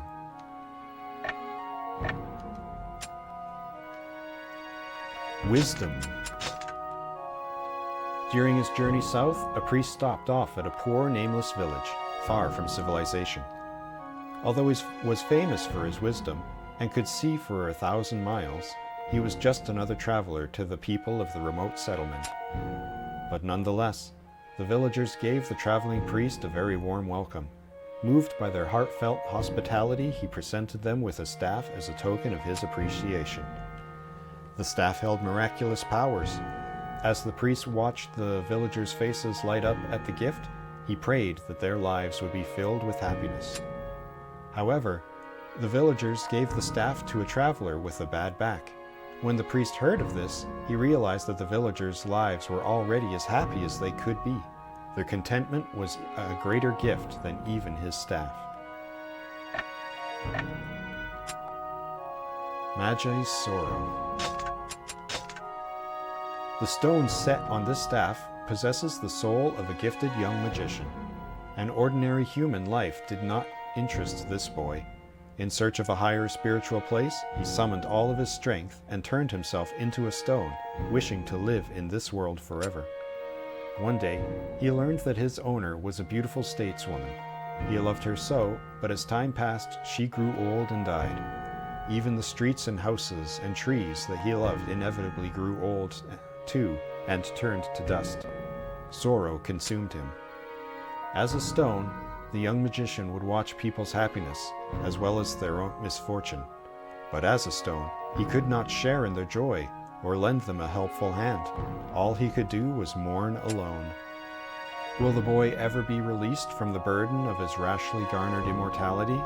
Will time heal the wounds of an immortal to whom time is a stranger? Or will you, perhaps, lead him to the light? Find the answer to this and more on the next episode of Drakengard Z. audacious. This staff was created with the skin and bones of a gaunt magician. The magician was a famous man with many disciples. When he grew old, he asked his disciples to select one of their own number to be his successor. One of the magician's disciples was a talented young man with eyes as sharp as an eagle. The old magician named him his successor and taught him everything he knew. The young man mastered every known spell within half a year. Thrilled by his progress, the old magician asked him to help train the other disciples. During training, the young man began to invent new spells. Soon, the other disciples began to train directly under him, rather than their former master. The old magician knew that his time had passed, and asked his protege to take his place. But the young man refused. He said he wanted to travel the world and seek out new magic. Stung by the young man's refusal, the magician's emotions, pent up until now, exploded. Jealousy, hatred, love. He unleashed every spell he knew, but the young man calmly reflected each of his curses back at him. Caught in a maelstrom of his own magic, the old man's flesh melted, leaving nothing but skin and bones. Philosopher's Staff. The magician had no friends. It was not that he disliked people, quite the contrary. Nor was he a bad person to be around, although he could be a little pedantic. Yet anyone who met him seemed to hurry away as soon as they could. The poor man was at a loss to understand why. One day the magician was struck by a mysterious illness. Fever high, heart pounding, limbs shaking, he could hardly walk. He tried casting spells, but when they didn't help, he took up his favorite staff and headed out for the medicine man. After a trying journey, he explained his condition to the medicine man. The various symptoms afflicting my corporeal form are quite beyond the treatment of a layman unversed in the science of diagnosis, even one so familiar with the arcane. But before he could finish, the medicine man muttered something about being busy and fled. Having failed to obtain any medicine, the magician's condition worsened and he died. If only he'd realized that knowledge was not for flaunting, but for sharing in words that everyone could understand. If only he'd been aware of this simple truth, perhaps he wouldn't have died of food poisoning. Man, that sucks. Like, various symptoms afflicting my corporeal form are quite beyond the treatment of a layman unversed in the science of diagnosis. Even one so familiar with the arcane. Is it because he said that, I'm so sick, there's no way you could figure it out, and that's why the guy fucked off? Surely they're not saying the moral of the story is just be stupider. Don't speak normal English. Speak like caveman tongue. That's a weird one. I don't like it. Eris's spear. Once there was a man called the Iron Dragon of the Two Swords, named for his dignity and countless acts of heroism. The owner of this spear is the female knight who trained him. Whether because of its uncommon quality or because it was a gift from Iron Dragon, she always left for battle with this spear in her hands. During a mission, she faced a terrible choice. Ordered to retreat, she stood between countless enemy troops and a defenseless village. Ignoring her orders, she stayed and fought to the death. The enemy paraded her violated remains, then burned the village to ash, while her former allies sullied her name with the charge of insubordination. When Iron Dragon found out what had happened, he charged into enemy territory and retrieved his beloved mentor's remains and her spear. Cradling her broken body in his arms, he swore to win back her good name, to become as noble a knight as she had been, and to raise knights who would give their lives to protect the people. Eris inherited the spear, a memento of these two noble heroes. One can only wonder about what she thinks and for whom she fights, but the fallen knights can rest in peace knowing that their magnanimity of spirit lives on in her. Seal Spear, Calamitous Dance. I'm master blacksmith, embittered by the gods' maltreatment of the world, vowed to forge a weapon with which to destroy them. The power of the seal negates the power of the gods, and the seal derives its power from the goddess. So if the blacksmith sealed the power of the goddess into his creation. The goddess was a noble knight, determined to carry out her mission. She was a gentle goddess. Sealed inside the spear was light, the power to illuminate. There are a lot of embittered blacksmiths. So it's blacksmiths, it's lords and generals, and on very rare occasion, it is a young girl. Those are our three protagonist shapes that we can use. Falcon's Pinion. I awoke on a rainy day and looked up to see my brothers still in the nest from whence I'd fallen.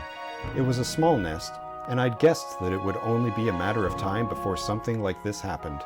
It was 2 months old. Well, that's life, I thought, just as my parents flew back.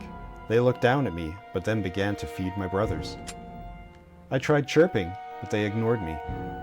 That's it for me, I suppose, I thought, when a lightning bolt struck the tree, setting it alight. I flapped my wings in a desperate attempt to get away. Once I'd scrambled to a safe distance, I turned to see the nest in flames, my brothers' burning bodies illuminating the forest. You can never tell what's going to happen in life.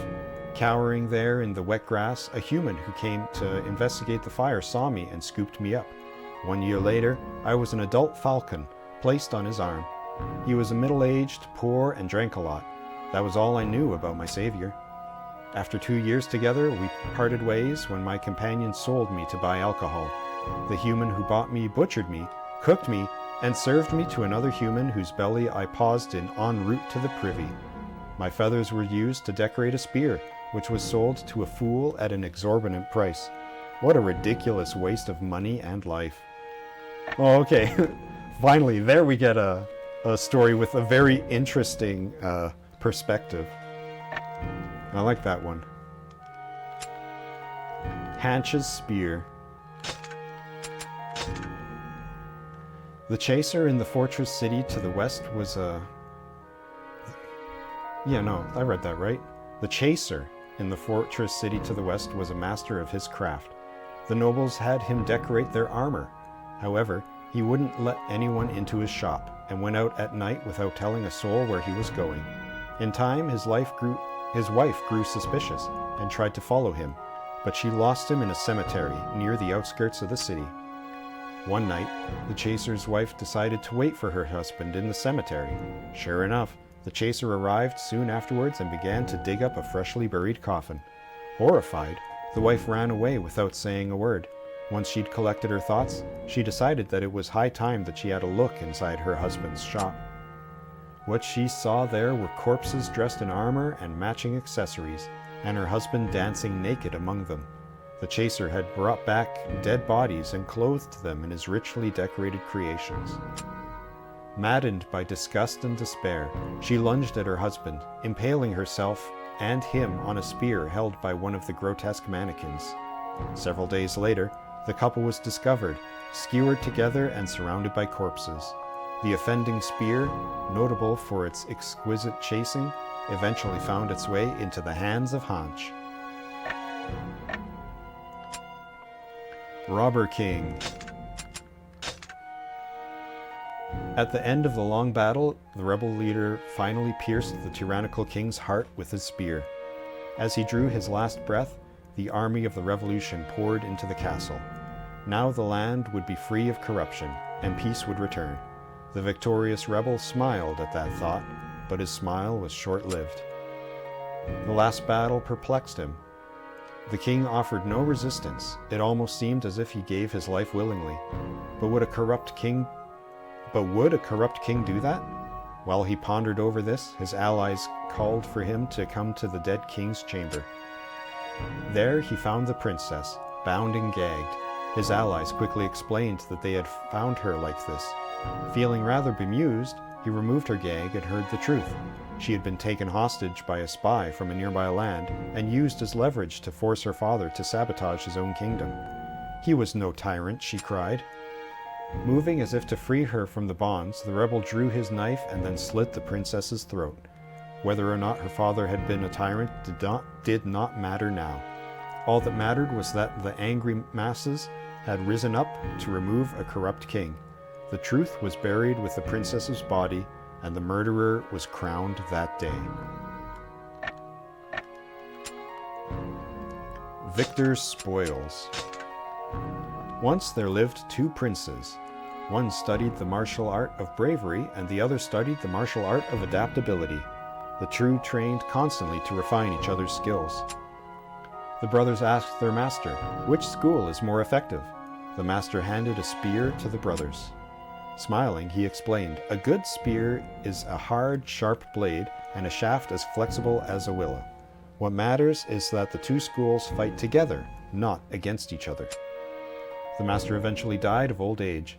The princes buried him with the spear that had taught them so much, vowing that they would work together for the rest of their lives. Their kingdom flourished.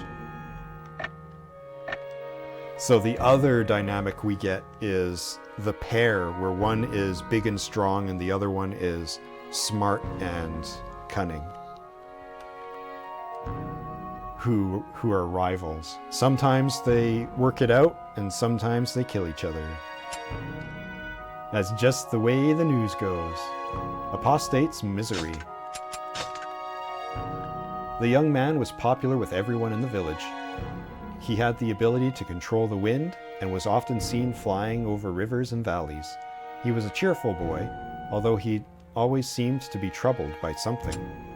Several years later, his father passed away. Before he did, he told his son about the young man's mother, whom his son had learned never to mention in his presence. "Go to the place marked on the map," said the father. As if guided by a spirit, the young man took up his scythe and left, carried by the wind. How long had he been traveling? Over forests, oceans, and mountains ranges he flew. Exhausted and frail, he came at last to a village. The chief of the village welcomed the young man and told him that the scythe he was carrying had once belonged to the village. Just then, a beautiful woman entered the room. The young man knew at once that she was his mother. From that day forth, he helped keep the peace between humans and wind spirits. The scythe was never used again. Oh, this is a scythe? I mean, like, if you told me it was an executioner's axe, I would believe it.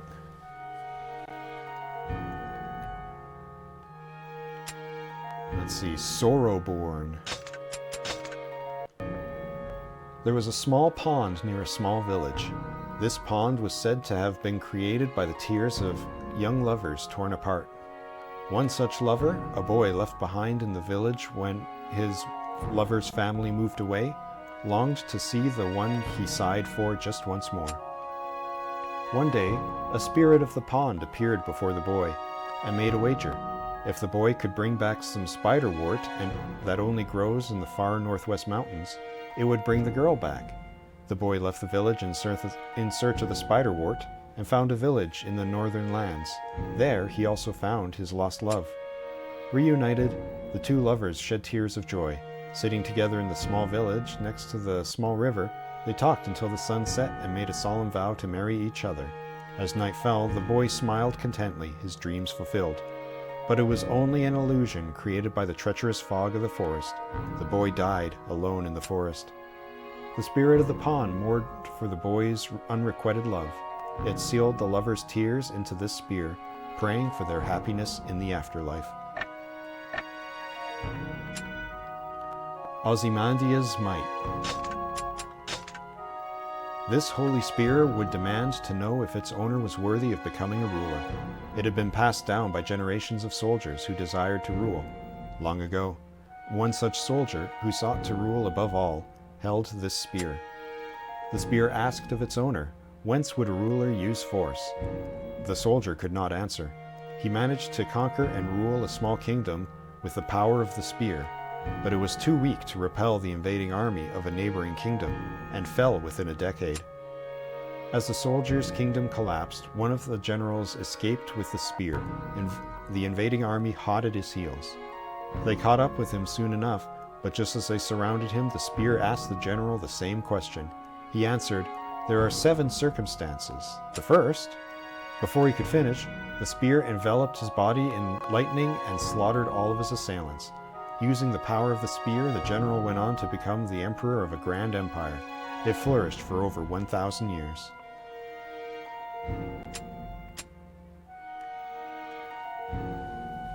Oh, okay.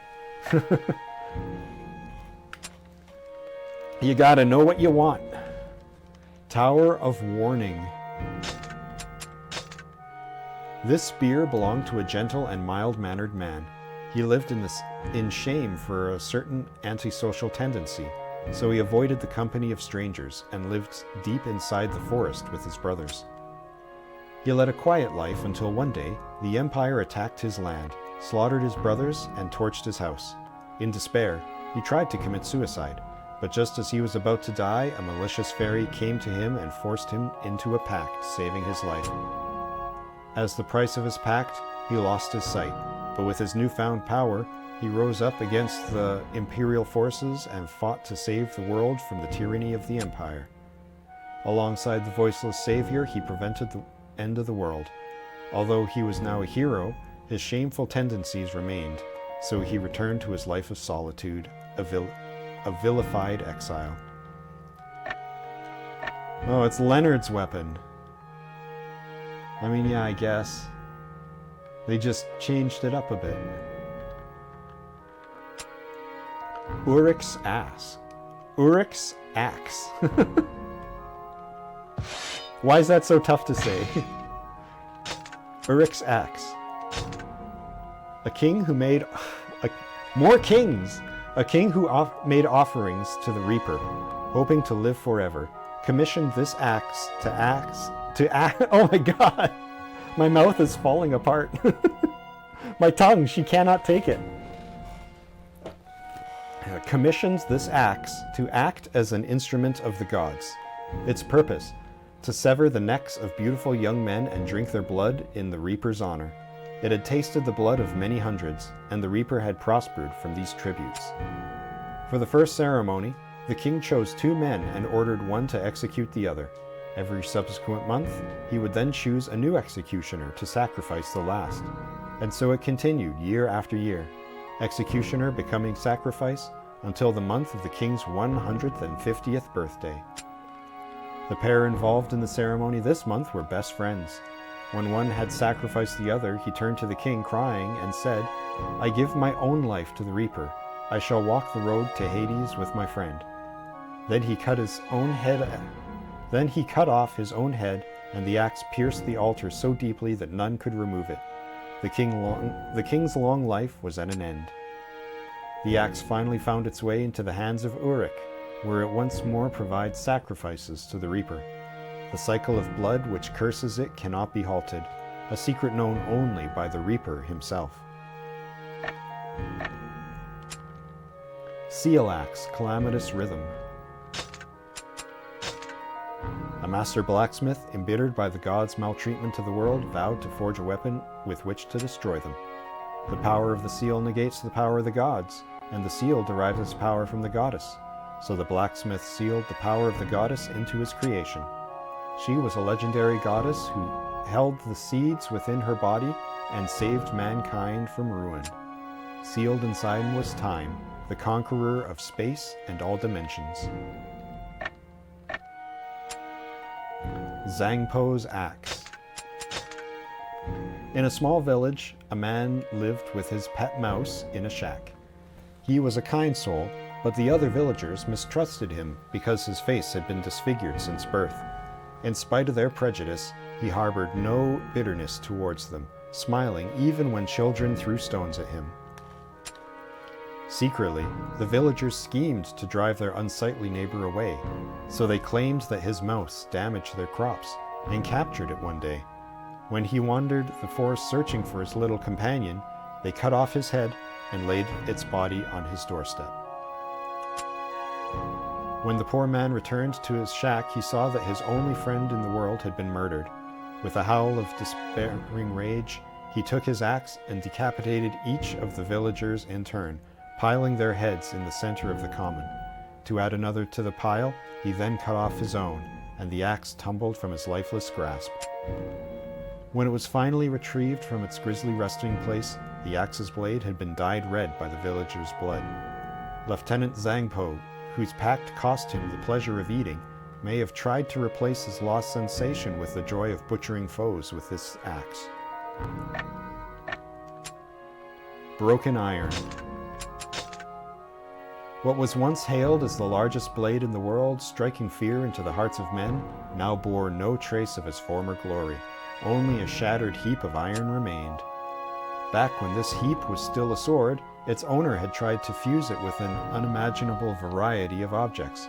His mania for modifying the weapon had seen its titanic form incorporate armor, other swords, and even the bones of the dead.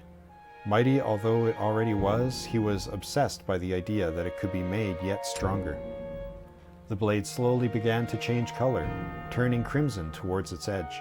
This gradation seemed to symbolize its place on the boundary between this world and the next. Certainly, it had been the difference between life and death that many a friend and foe in the past. But when its owner tried to fuse it with a baby, its blade finally shattered. Discarded as a failed experiment, the sword longed for the days when it had terrified men with its fearsome form.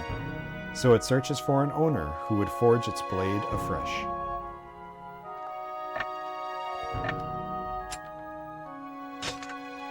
Oh, Crimson Hood. Not enough. I haven't had enough. The magician awoke with a start. The axe. Had it spoken to him? Or had he been dreaming? Since that night, the magician's face, recognized throughout the kingdom, slowly seemed to change. After several months, he began to resemble an infamous thief who had terrorized the lands decade before. The thief's soul had resided within the axe for years, waiting for the perfect moment to seize a new body. Though the magician tried to resist, the thief eventually conquered his mind and stole his life. The nobles of this kingdom did not think to question what he did then. How could they have known that he was no longer his true self? And so they all met a disastrous end, while the magician lived on. Executioner's Song. The axe thought to itself, "How many heads have I cut off?" Over the years, it had executed criminals, traitors, revolutionaries, politicians, even the innocent, but it could not remember any of their faces, save for one, a peculiar boy. This boy showed no fear as he placed his head on the block. Even the bravest men harbor a desperate hope at the moment of their death. The axe could feel the rush of their emotions even as it took their life. Not this boy. He was different. His spirit was filled to the brim with hope. It wasn't the false hope of a devout believer, but rather the knowledge that he was there by choice. His spirit was so pure that it made the axe want to scream. The boy's execution was carried out. Among the crowd that gathered to witness the event, a group of young men shed tears. The axe did not understand what it meant. All it knew was that the young man would speak of the boy's high hopes for the world's future for generations to come. Foul Blade. A twisted magician sealed a fire lizard in this axe. It would whisper words of hatred for others and drive its owner to madness. A thief who stole this axe soon extended its territory to beyond the neighboring mountains and became chief of a large group of bandits. A page who had acquired this axe became an infamous soldier and was made lieutenant in an order of knights. In the end, however, the axe drove both the thief and the page to kill indiscriminately, and they were murdered by their own men.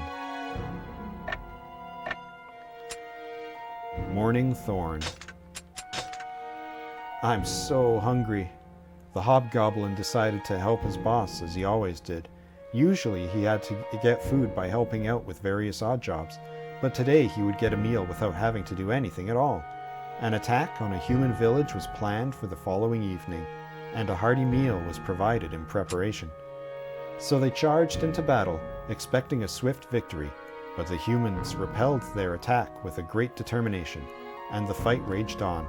In the midst of the carnage, the hobgoblin fell into a shallow well. There he found a magnificent scythe. It was the failed creation of a demented magician. The scythe was designed to increase its wielder's desire to win. In reality, however, it brought out other uncontrollable desires in the wielder. Deemed useless, it had been thrown into the well. The hobgoblin climbed out of the well with the scythe in hand. Hungry for food and blood, he began to kill humans left and right.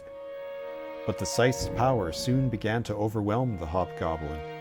When all of the humans were dead, he began to bite and maim the other goblins. Even murdering and eating the entirety of his own tribe failed to satiate his appetite, and finally, he slit his own throat with the scythe. It was later found by a beautiful elf.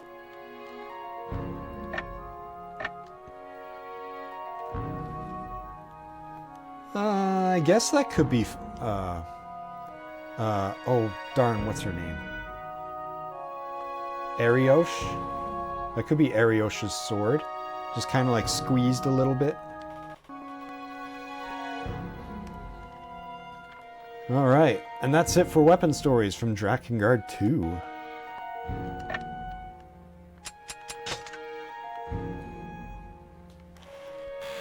But that's not the end of our story for today. My mouth and throat have to endure even more ravages as I switch games now. Hold on just one moment while I go switch some cables. I'll be back in just a sec.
Okay, I'm back.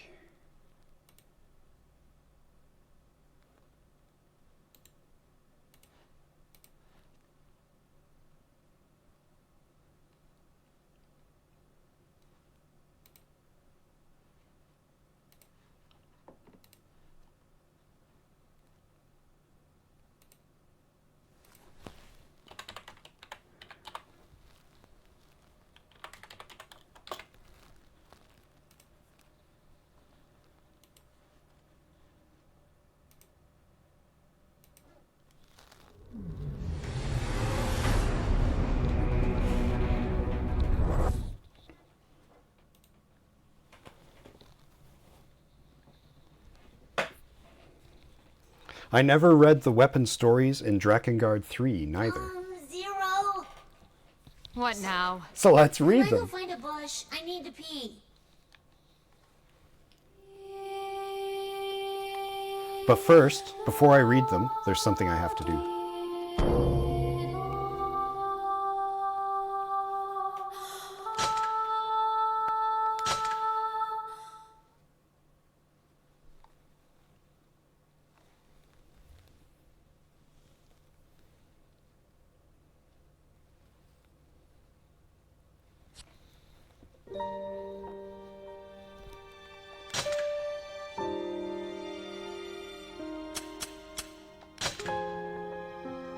Let's see.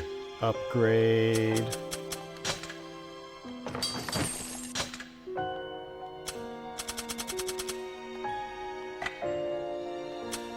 Upgrade.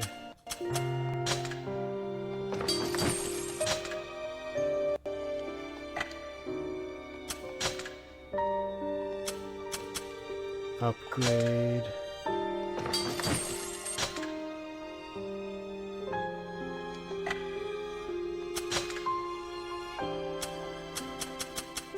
Upgrade.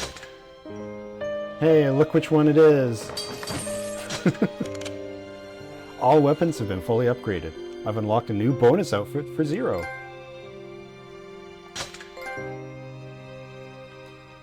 And a platinum trophy, I might add. Actually, can I read the stories from here? No.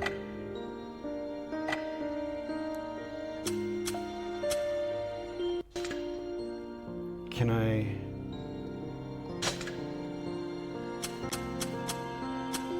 No.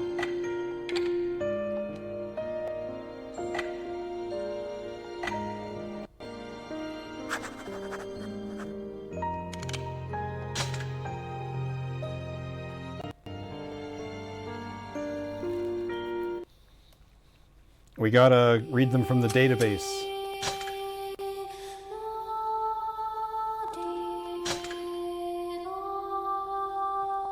All right. Zero's Blade. I'm gonna turn this down. Yeah, it's the singing is a little overpowering. Let's see, Zero's Blade. I was hoping to do it on the other screen just because it was quieter. From the moment I was born, there was nothing. That's how I wound up with the name Zero. I tried and failed to find value in my life. Even religion failed me, for I would have sooner fought and killed a god than prayed for it. I took lives and felt nothing. I killed without regret. Right, wrong, sin, redemption. I couldn't even work up the energy to care. Like a child, I waited and hoped for the moment when this sad shell of a life would finally be over. Sinful Scream. He committed a crime. The famine raged, taxes rose without mercy, and his parents vanished. Soon his siblings grew gaunt with hunger, and for them he took action. He committed a crime. He shared the stolen milk and bread with his 5 siblings and allowed himself none. Instead, he simply watched as they devoured the bounty. He committed a crime. When the rich merchants found him, he was not allowed to die for his sin. That honor fell to his siblings, for they alone had consumed the stolen goods. He committed a crime. His siblings' ravaged bodies lay in the street.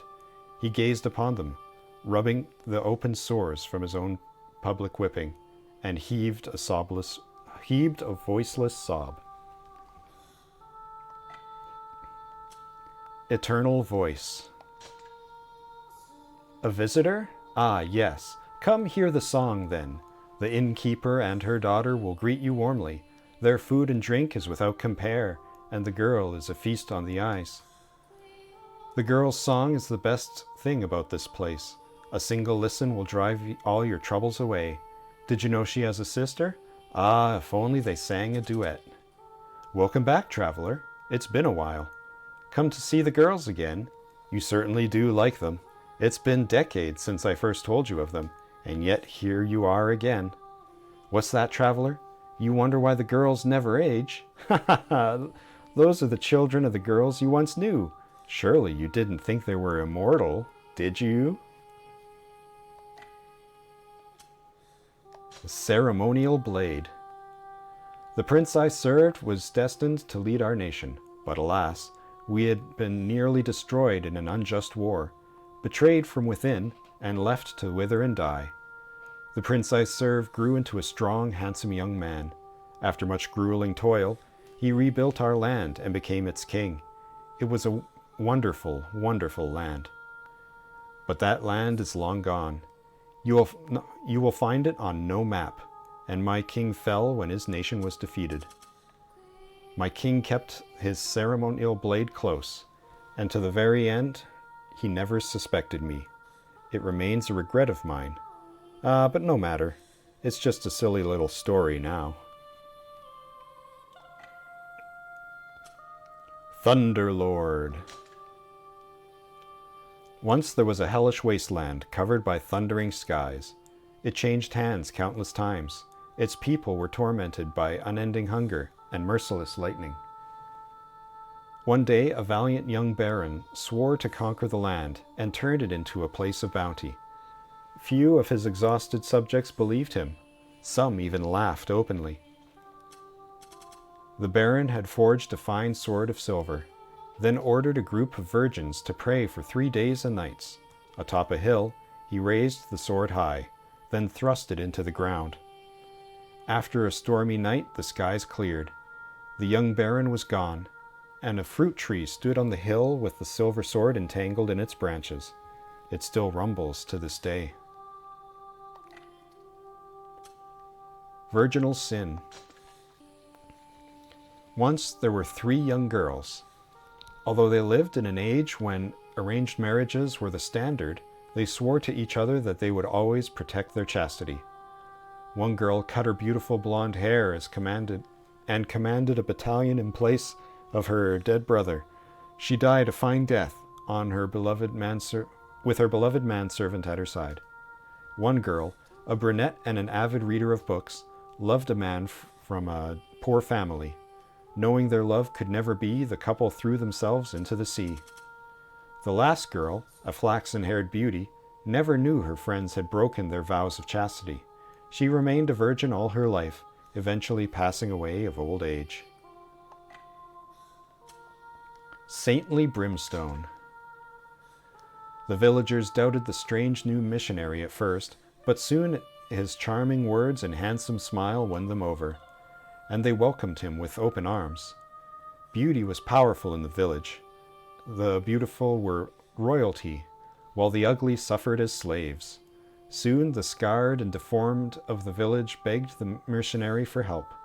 Smiling, the missionary raised a hand.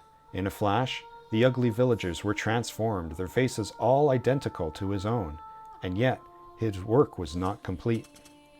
Soon every man, woman, and child looked like the missionary, right down to the grin.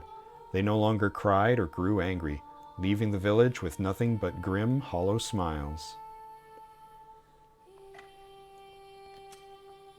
Blood letter.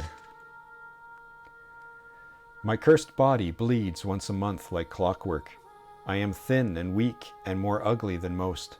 I am, in a word, different, and people do not take kindly to such. Too weak to work, a mere useless husk, I spend my days in a basement waiting for the abuse I know is sure to come. In my dreams, my body no longer bleeds. I feel sick and queasy. In my dream, the man who abuses me appears again, but this time, I seize the weapon he has long used to torment me.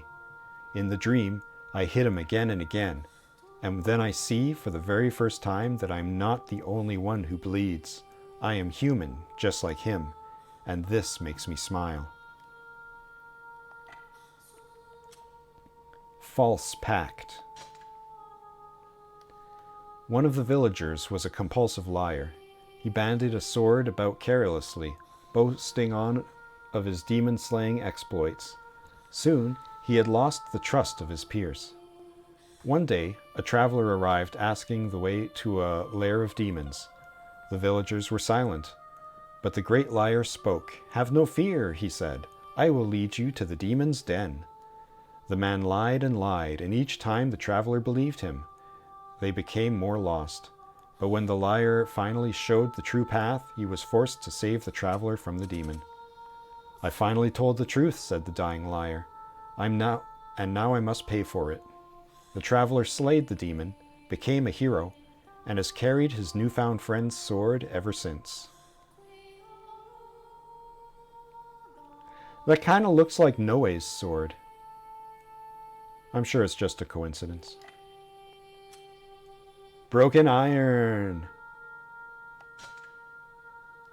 Iron, iron, iron, iron, iron, iron, iron, iron, iron, iron, iron, iron, iron, iron, iron.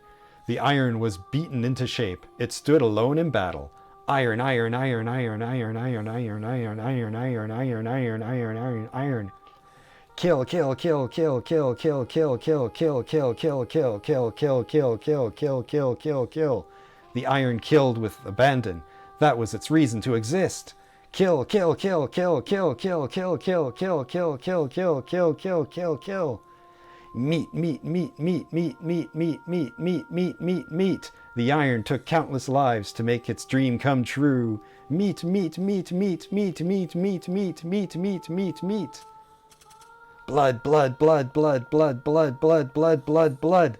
The iron shed bloody tears, for it could not be human again.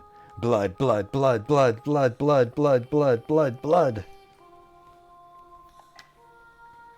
Ah, Hymir's finger, what a journey you've been through. Gaia's flame. Beauty is only skin deep. The twisted hearts within remain unseen. I wished for the fortune of man. I scorned the persistent insects.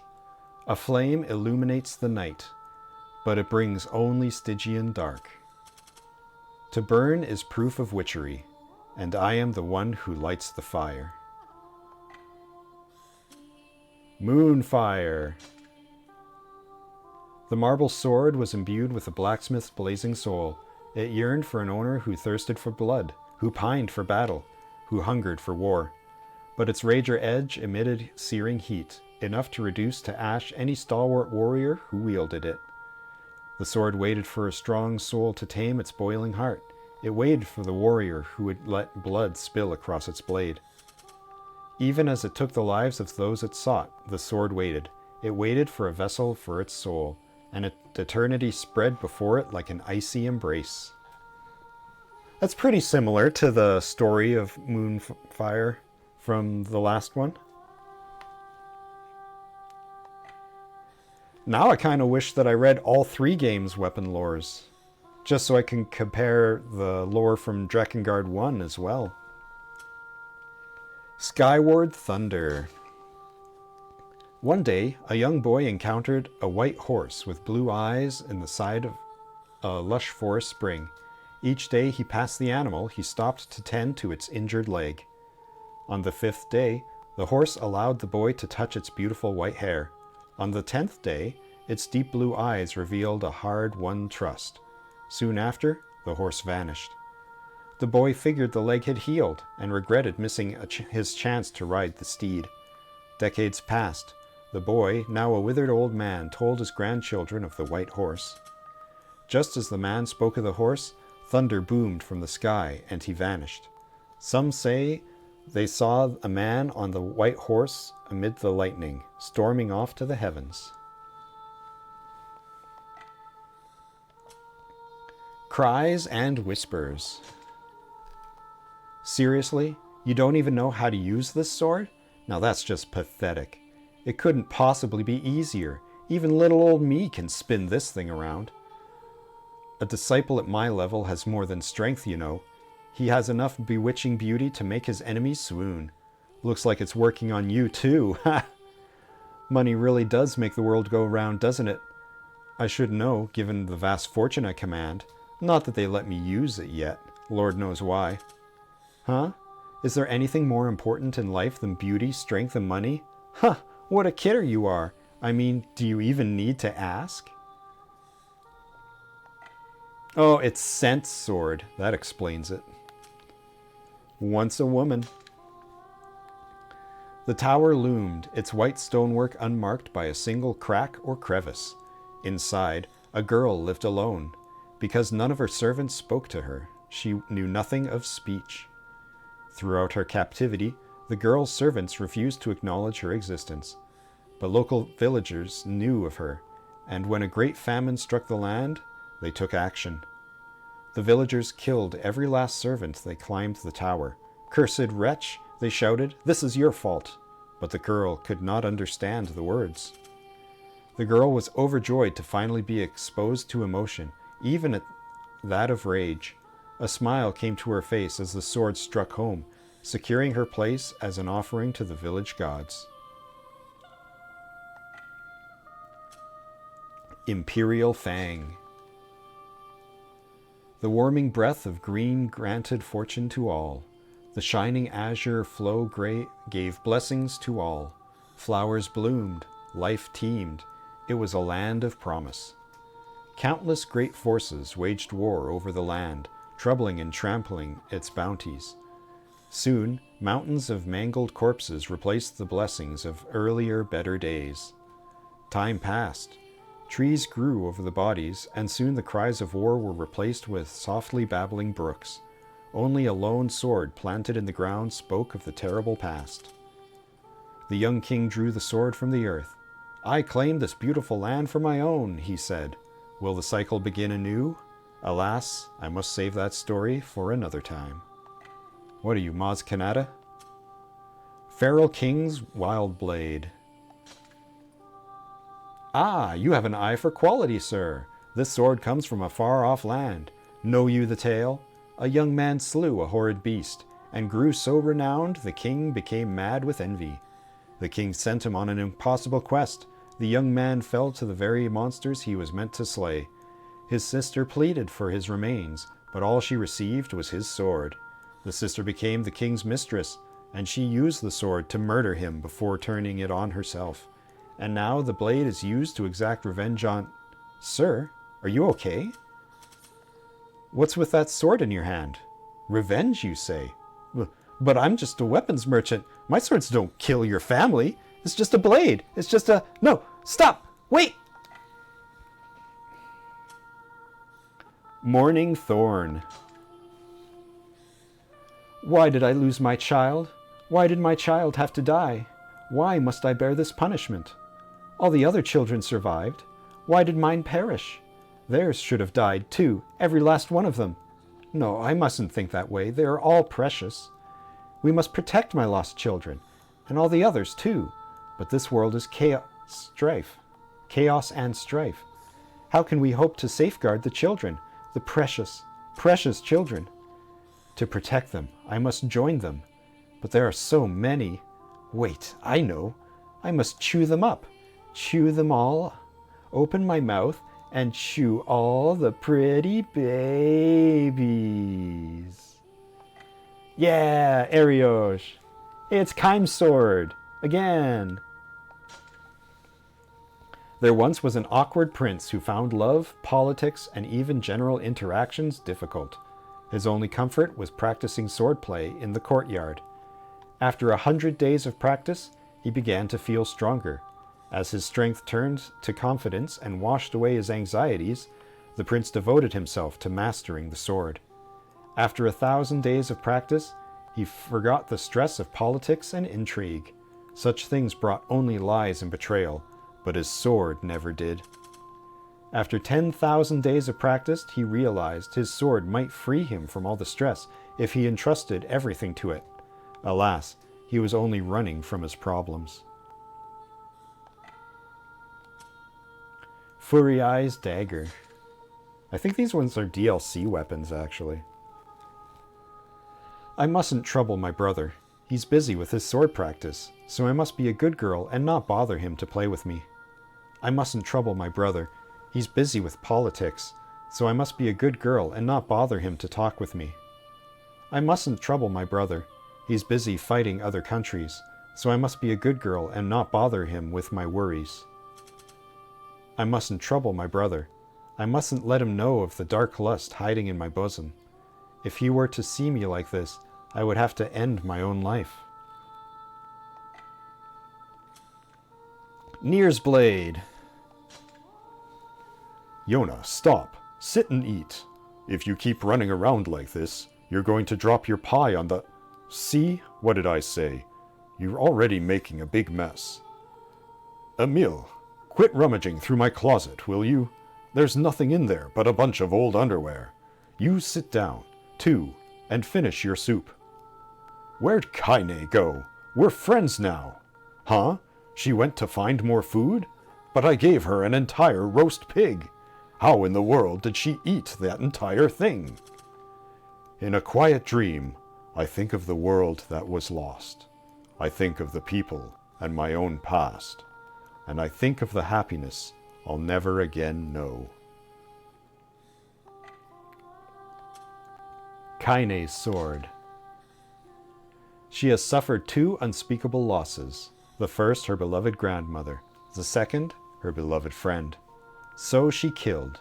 She killed the enemies that stole those who were most precious to her. She killed the enemies that placed the curse of revenge upon her. She killed. But then she lost sight. She lost sight of the purpose behind her vengeful rampage. She lost sight of life's meaning amidst all the slaughter. Inside a dark cavern, she dreamed. She dreamed of those she would be able to see again after death came for her. Two's sword. I thought being a pair would allow us to survive. I mean, it was just like my name, you know? We were 2 then, and we would remain 2 forever. When we held hands, we were connected. I believed we truly had nothing to fear. Our time was meant to be forever, forever and ever. We were destined to keep this small life of ours secure. I hear the sound of something breaking deep within me. There's no going back. I hear all the noise slipping slowly away into the onrushing dark. 3's scissors. My name is 3. I'm the 4th eldest of the Atoners. In what order was I made? Heh, you're such an absolute little doll. Here, let me just patch you up with some of my expert stitching, Oh, did you lose a limb or 2? Don't you worry, little doll. I'll fix you up good as new. I'll fix you up as many times as it takes. 1, 2, 3, 4, 5, 6. Another little doll to join my menagerie.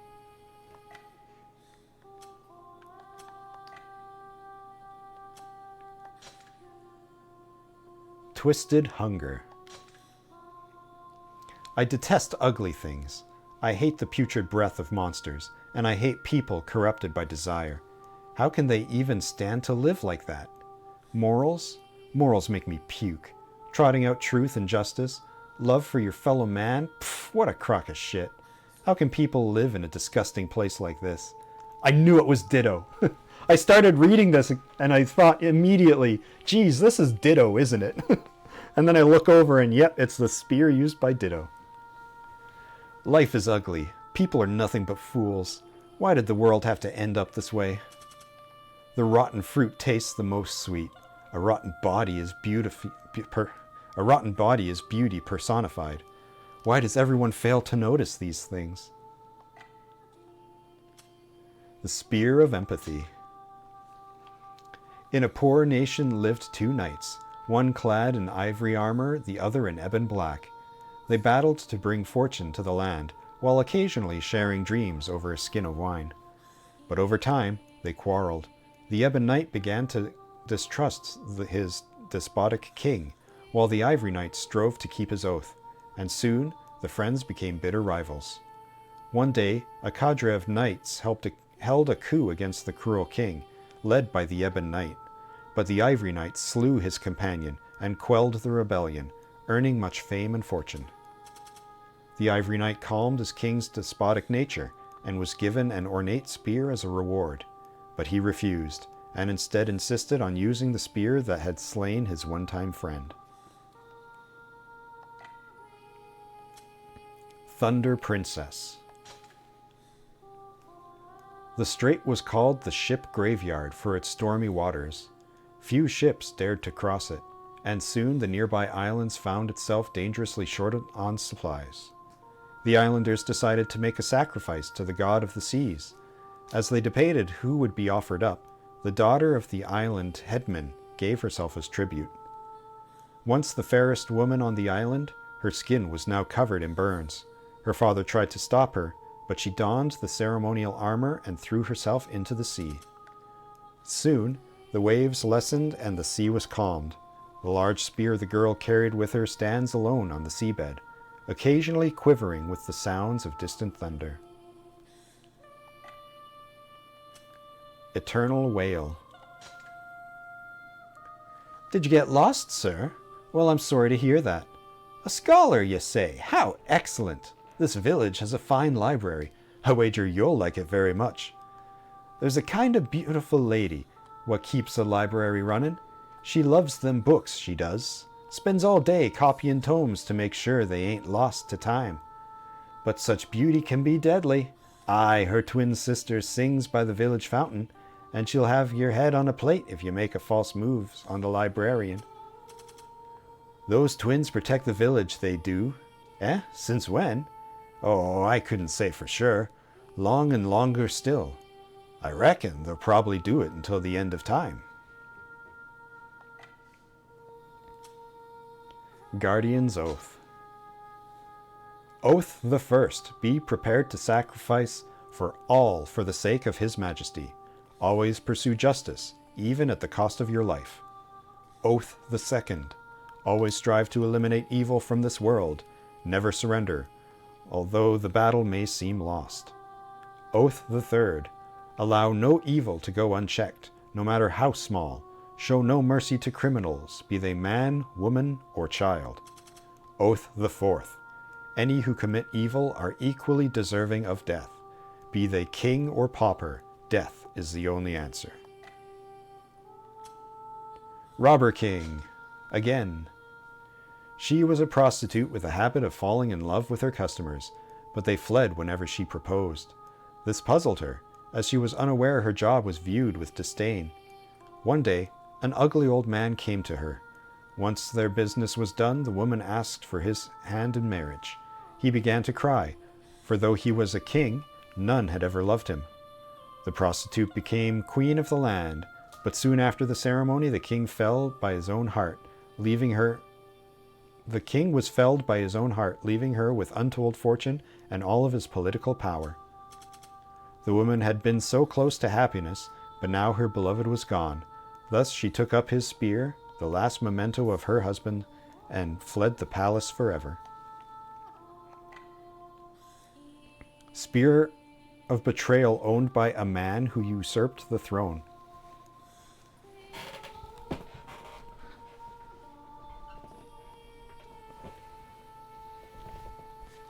Oh, is that like the sequel to the previous Robber Spear story? The first one was about how he usurped the throne, and the second one was about like trying to find a queen. You got like a weapons story cinematic universe going on here. Conjurer's Staff.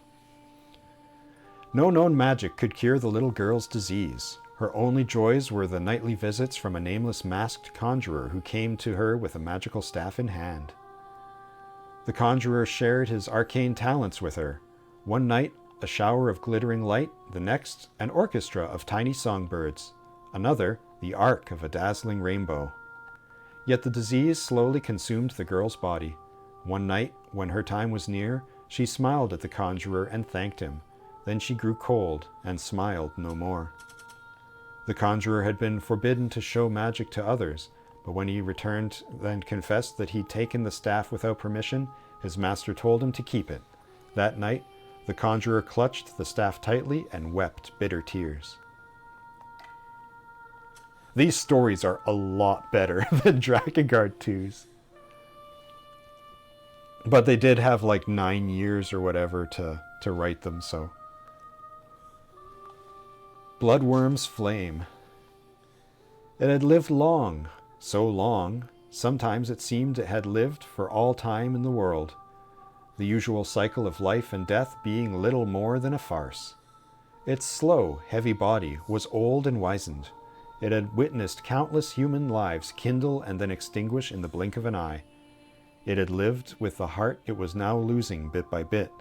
It had forgotten how to roar or gnash or fly into a rage. The flame of war raged on in an endless stream of conquest and slaughter and death. In the face of this unchanging flow of history, the dragon finally grew weary of living. Sins of the Fallen. Research Report 1. We focused on psychological and religious research in our quest to conjure angels and express the divinity within us, but now we have different hypotheses. Research Report 2.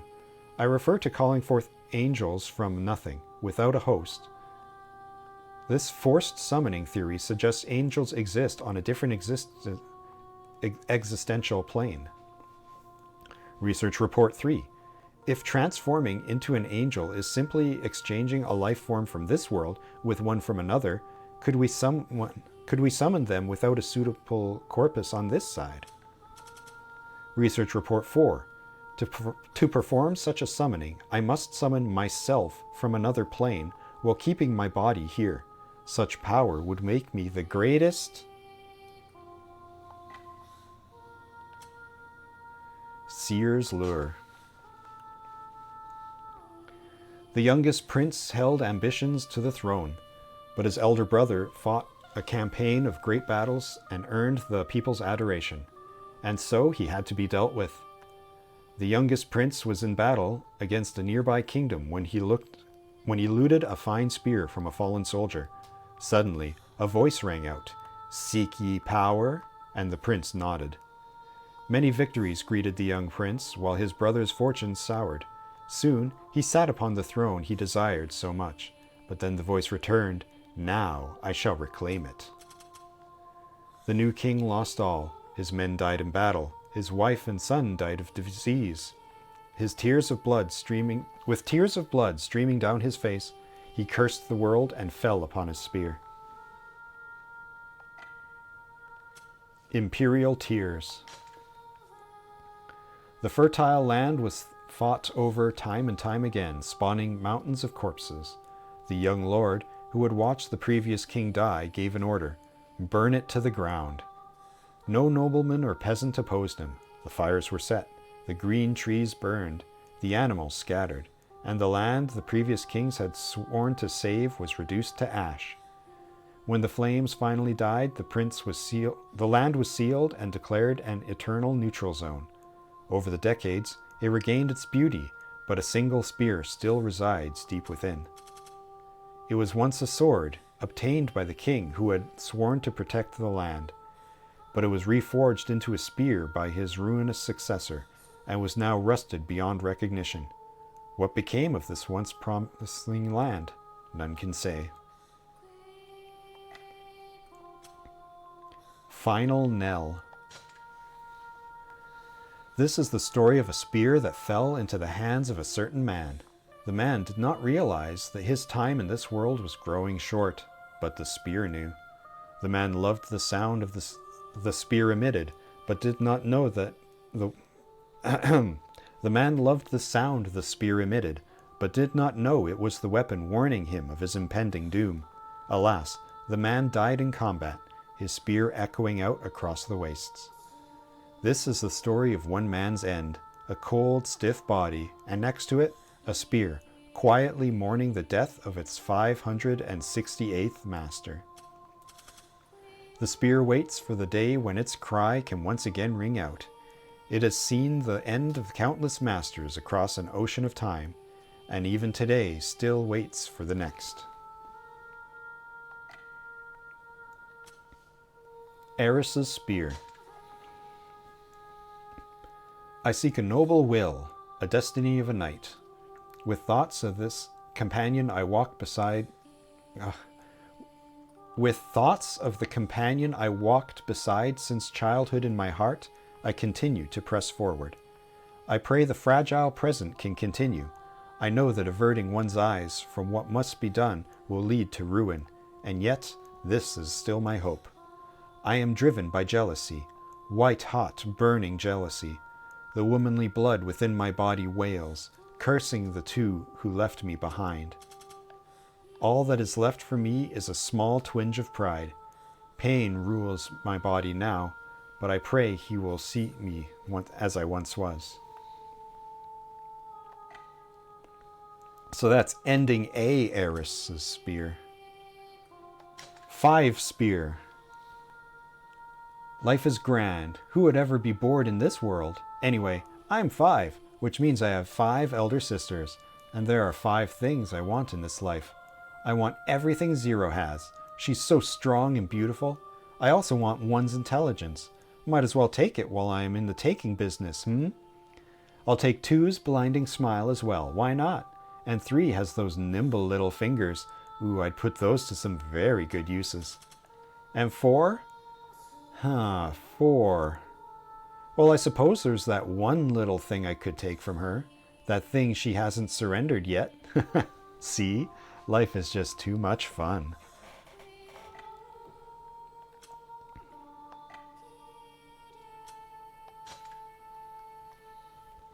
Masochistic joy. Used by Decadus. Stop. Oh, please stop. If you put down that boiling water, I'll be burned from head to toe. How can anyone be so cruel? How can... why? Why do you beat me with that thick iron pole? All I can do is sob like an abandoned puppy, ripped from its mother's teat. Ugh. No, that's far too large. I'm going to be split in two. I'll be broken heart and soul. Just imagining it makes me want to. No. I'm afraid even I can't do that. Oh dear. Decadus has limits? Oh no. Iceborne Slayers. Have you ever looked into her eyes? They're mesmerizing, like there's an entire rainbow held inside. They lock you into fleeing chains and leave you to fall ever downward. Have you ever caressed her skin? Smooth, like a fresh snowfall melting beneath your fingers. You are captivated, left to wait until your heart rots into a small dark mass. Have you ever heard her voice? A clear, prodding voice like a ripe peach. Her death sentence invites you to a world of perversions as sweet as any perfectly aged wine. Her prey are placed in ice, where they offer up their lives for eternity. Swords mottled with blood, fists scraped raw, they fear nothing, and she looks on with a silent smile. Golden Petals. In a poor village deep in the arid mountains lived a devoted nun. Her quiet prayers soothed the hearts of the people, a lone flower blossoming in the wastelands of their minds. One day, disease struck the village, and victims shriveled into mottled invalids before dying in enormous pain. And though the nun prayed and prayed, the illness ran rampant. As she prayed, buds began to sprout from the corpses. As each villager fell, new flowers grew, and soon the entire village was filled with their sweet aroma. No one knows what happened after that, but where the village's homes once stood, a vast field of flowers can now be seen, their forever blossoming petals fluttering gently in the breeze. Imperial Claws. The new nation spread across a bountiful landscape, but it was home to a vast, destructive war. The old retainers muttered under their breath, cursing the brash young king. "I care not for the past," said the king.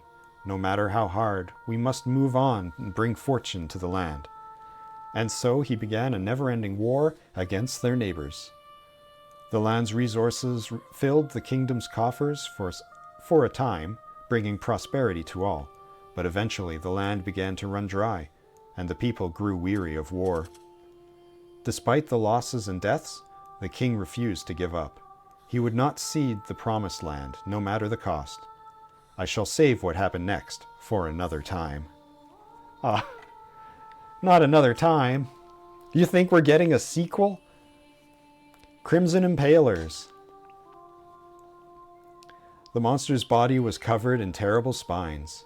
One day, a small bird landed nearby and spoke with the monster. More than anything, the monster wished to touch its new friend. Soon, the monster decided to remove the spines, although it caused terrible pain. The monster screamed for 7 days and nights, terrorizing villagers at the foot of the range. The villagers feared the monster was going to invade, so on the 7th night they climbed the mountain with weapons in hand, where they found a pile of bloody spines. In the center of the pile was a strange creature that had died during the night. By its side, A small bird with red-stayed wings gently nuzzled the creature and cried. Aww! Genuinely the saddest story of all of them. Azure arms. Let me sing, let me dance, within the cold water at the bottom of the sea, because I'm in love, because I drown in you. Let me hope, let me pray, for your heart to spy mine and your feelings to melt. I am swift in the water, as I float in the sea. Let me curse you, let me wail, if you reach that place where the water god cannot see, and another voice finds you, and a new woman holds you. Let me sink, let me wait, until your eyes close and your breathing stops. We want you for ourselves. We want to end you all. Dark Lord's flame. The words of the curse dug themselves into my ears. The hate hidden in justice's shadow became a poison. The overwhelming light stole away my vision. Under the banner of freedom and liberty, a dark shadow is cast. I lost my voice in the face of never-ending despair. How could hope have been so extinguished? I strained to bury deprivation with my mind's new justice. The chaos of war shall burn it anew. It is only a matter of time. Captain's Guard. I have gladly pledged loyalty to the king across time. No matter how hellish the fight or reckless the order, I have risked all to protect king and country. But the king has lost his life in battle. He was young and newly crowned lord, and left behind no descendants. Who will I ever serve now? Wailing over such things will achieve nothing. My only job is to protect my country. My only mission is to serve my king. So I search. I search for a body to replace the long shattered muscle and bone that reside in this armor.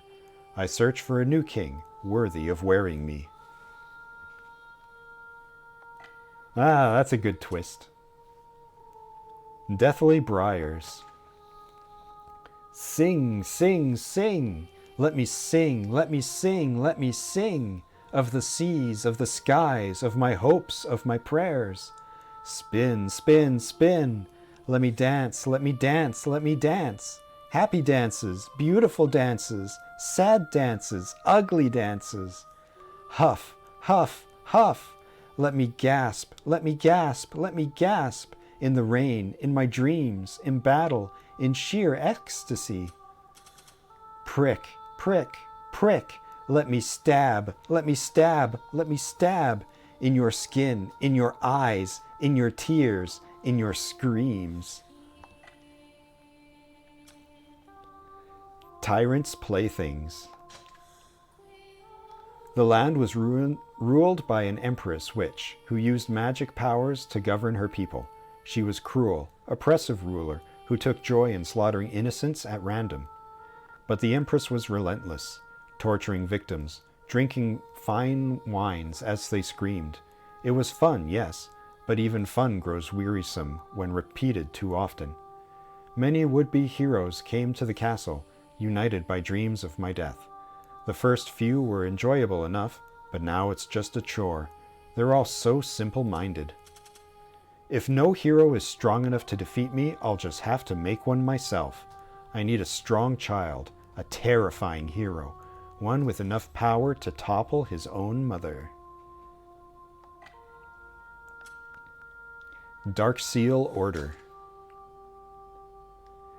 He's a great and powerful king. Do not tell him what to do. It's a vast and evil power. Do not attempt to unravel it. He's a strong and fearsome foe. Do not challenge him in battle. He is a small and tender child. Do not disturb him yet. Is this a puzzle?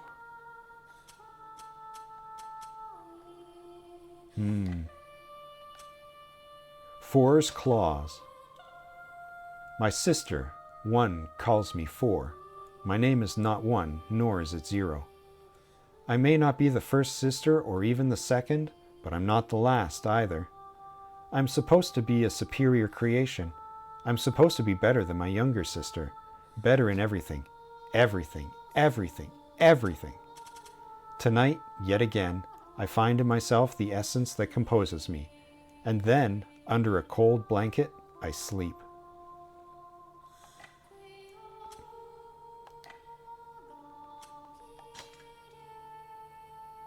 Everlasting Ring. A journey is an enjoyable thing, especially one to learn the secrets of a woman. It's ever so exciting, which you can see for yourself if you move your eyes just a bit lower.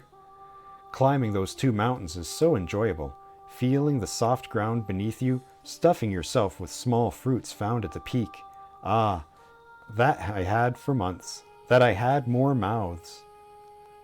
It's wonderful to rest in the mother forest, whether your nose follows the aroma of the underbush or you dare explore the dark cavern that lies below. Ah, what bliss!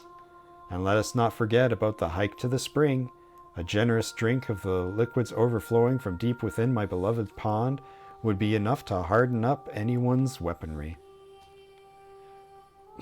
Octa, you're filthy. Electroshocker. The boy ran. His blade, which seemed far too large for his small frame, cut through the garrison like warm butter. Heads rolled, blood flew. The boy kept running. He cried to the captain, "This is for my brothers!" He made his way forward, mowing down soldiers in his wake, but the lancers took his life before he could reach his goal. Looking down from his steed, the captain ordered his men to dispose of the body. When he rode off without a word, refusing to think of his son lying in the dirt behind him.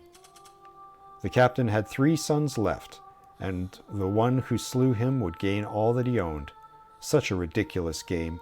As he rode away, he prayed the gods would take him soon. Ring of Lament. Why does no one recognize my arcane skills? Why do they not respect me, applaud me? Why? I hate it. I want to beat all of them into the ground. It's him. He steals my magic. That's why I don't receive the praise I so richly deserve. It's all his fault. That's why I must kill him. I do it for justice, for the human race. Cold steel is the perfect reply to his idle words. I'm not in the wrong. With this cursed blade, I shall silence the sorcerer and prove that I'm worthy. Not him, me. Me! Hear the laughter as I behold the bloody lump that used to be a sorcerer. Now I'm the greatest magician in the world. Such a shame I fell into this well in my excitement. Whoopsie doopsie! Azure Cleaver. The small island was surrounded on all sides by the sea. It was a quiet place, blessed by beautiful verdant nature, and once it was where violent criminals were sent to die. Atop a cliff was a grave etched with the blade blue ring. Fresh flowers covered it every day. Who lies here? The young boy asked. A criminal, responded the old man. Then why the flowers? Asked the boy. Because, said the man, he led a revolution in an effort to improve the lives of all. Here he led a pure life, and here he finally died. And with that the old man fell silent and gazed out to sea. The grave's blue ring reflected the blue of the sky, while the waves added a dark tone to the sharpened blade. Duchess's Dance. Don the frilly dress. Put the fletchling bows in your hair. Slip on your finest shoes. Use your voice. Flash your smile. Close in on the target. Whisper love in her ear. Ah, in his ear. Damn it. I'm trying so hard to go through a single entry without flubbing. I can't do it. Pluck feathers from an extinct bird. Make a coat from the pelts of tiny creatures. Sprinkle your petals on the water. Sing the minstrel's love song, just as it was taught to you. Many men have knelt before me, their voices rough, begging for my love, their lips fumbling trite poetry. Every man is the same, every day is the same, every gilded, tiresome day. Can anyone slash this routine? Can any bedecked blade cleave it in twain? I do not wish for such an end, And yet, as I watch these wretches writhing on the road like maggots... Rule of divine law. The 10th blade, throne of the false god, may its force echo as the gods across the land. The 11th blade, nightly darkness, may its soul be as noble and lofty as a stout knight. The 12th blade, queen's thorn, may its beauty be as pure as the reigning empress. The 13th blade, thunderous king, may its power be as eternal as our beloved ruler. Vidofnir's blade. Once there were 2 brother roosters. The elder was courageous and bore strong, sharp claws, while the younger was extremely quick-witted and intelligent. One day, the gods gathered the birds out of the world and said, "I shall grant the right to rule to the bird who ascends the world tree." And with that, the birds were off. The winged birds flew up, but were burned by the sun. The clawed birds climbed up, but were consumed by snakes. Only the roosters, working together, managed to reach the top. "Fight," said one of the gods. "Only one of you may rule." But the brothers leapt at the gods and removed his head. And there they sit still, feasting upon his entrails atop the tree. That's a good one. Slay God, rooster. I like the anime hero journey being given to a non-human creature. Skyward wind. The woman was near the end of her life. She had committed crimes and was being arrested.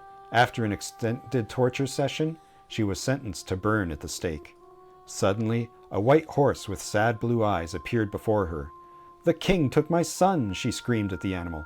"Before I die, I will kill him with my own 2 hands." The woman screamed at the horse until she collapsed into sobs. The next thing she knew, she was atop the horse with a sword in her hand, and the king trembling in front of her. She slew the king and made to flee, but suddenly her horse was gone. Her body burst into flames, which raged until she became a small pile of ashes scattered away by the wind. I know that horse. I didn't think that we would get more horse lore. Widow's Sin. Man, I even flubbed the title. Once there was a girl and 2 boys who were friends. One boy went to work for a landscaper, the other became an army captain. The girl grew up to be stunningly beautiful. One day, the girl's father died. To provide for her poor family, she decided to marry her friend, the army captain. He was scheduled to head to the front lines the day after the wedding. The captain smiled and swore to return. It was the last time the woman saw her new husband smile. He died soon after, leaving her alone with her home and beautiful garden. The garden changed with the seasons, giving the woman peace. Yet until the day an illness took her at a tender age, she never knew her other childhood friend was the one tending to it. Imperial Coffin. It was a blessed land, a paradise with endless resources that guaranteed peace and prosperity for any nation. Men had fought each other over it since time immemorial. The king fought for the promised land at the cost of his nation's health. With disease ravaging him, he asked his son how this could truly be the promised land. Why were people willing to sustain bloodshed for the sake of the land? If it were truly a blessing, why had it been the source of so much senseless pain, loss, and hate? The old king breathed his last, and the prince sat silently by his coffin. He swore a silent oath. What story would he weave once he became king? Ah, that's a tale for another day. Mana's staff. All I know is loss, an empty body with something great and substantial missing. I fill the hole the only way I can, and turn my eyes from the emptiness that wells up. I know little of what I was, a curious small child, the lily-white skin, the confused expression as the question was asked, "Do the watchers sing?" Fear drives me forward, the darkness that laps at my feet, the fate I can never flee from. I scream out loud and cannot let it take me. I cannot let it take me. All that remains is my memory, the steely gaze that fixed itself forward through the youth and inexperience and confusion, the gaze that will someday open a new path. One's chakram. I am the first, and as my name suggests, I should have been the only. My foolish sister invites destruction, and I will give her a suitably foolish end.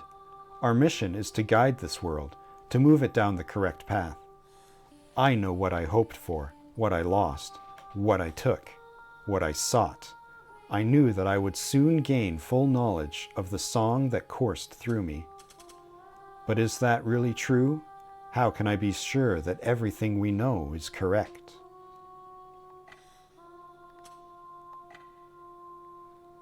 And that's the end. Those are the weapon stories of Drakengard 2 and 3. 3 had some really good ones. There were some, like, okay ones in 2, but, like, a bunch of them were pretty samey. They dwelt on the same themes a lot, but 3 had a whole lot of range. I'm very impressed. Ugh, stretch. Well, that's what I set out to do. That was the content that I never got to touch when I did my Drakengard 3 playthrough. And that's the ending that well, no. That's not exactly the ending I would have wanted to give my Drakengard 2 stream. The ending I would have wanted is if I could have beaten that boss. Well, I'll try again in 10 years. Tune in then. That is, if I can remember to make a detour before I fight the final boss, to go fight the other final boss instead. But anyway, that's it for me. For now, that's the end of this secret stream. I'll be back tonight at a more regular time. I gotta give my tongue time to recover after it's been grinding against my teeth for 3 hours. So, I'll see you later.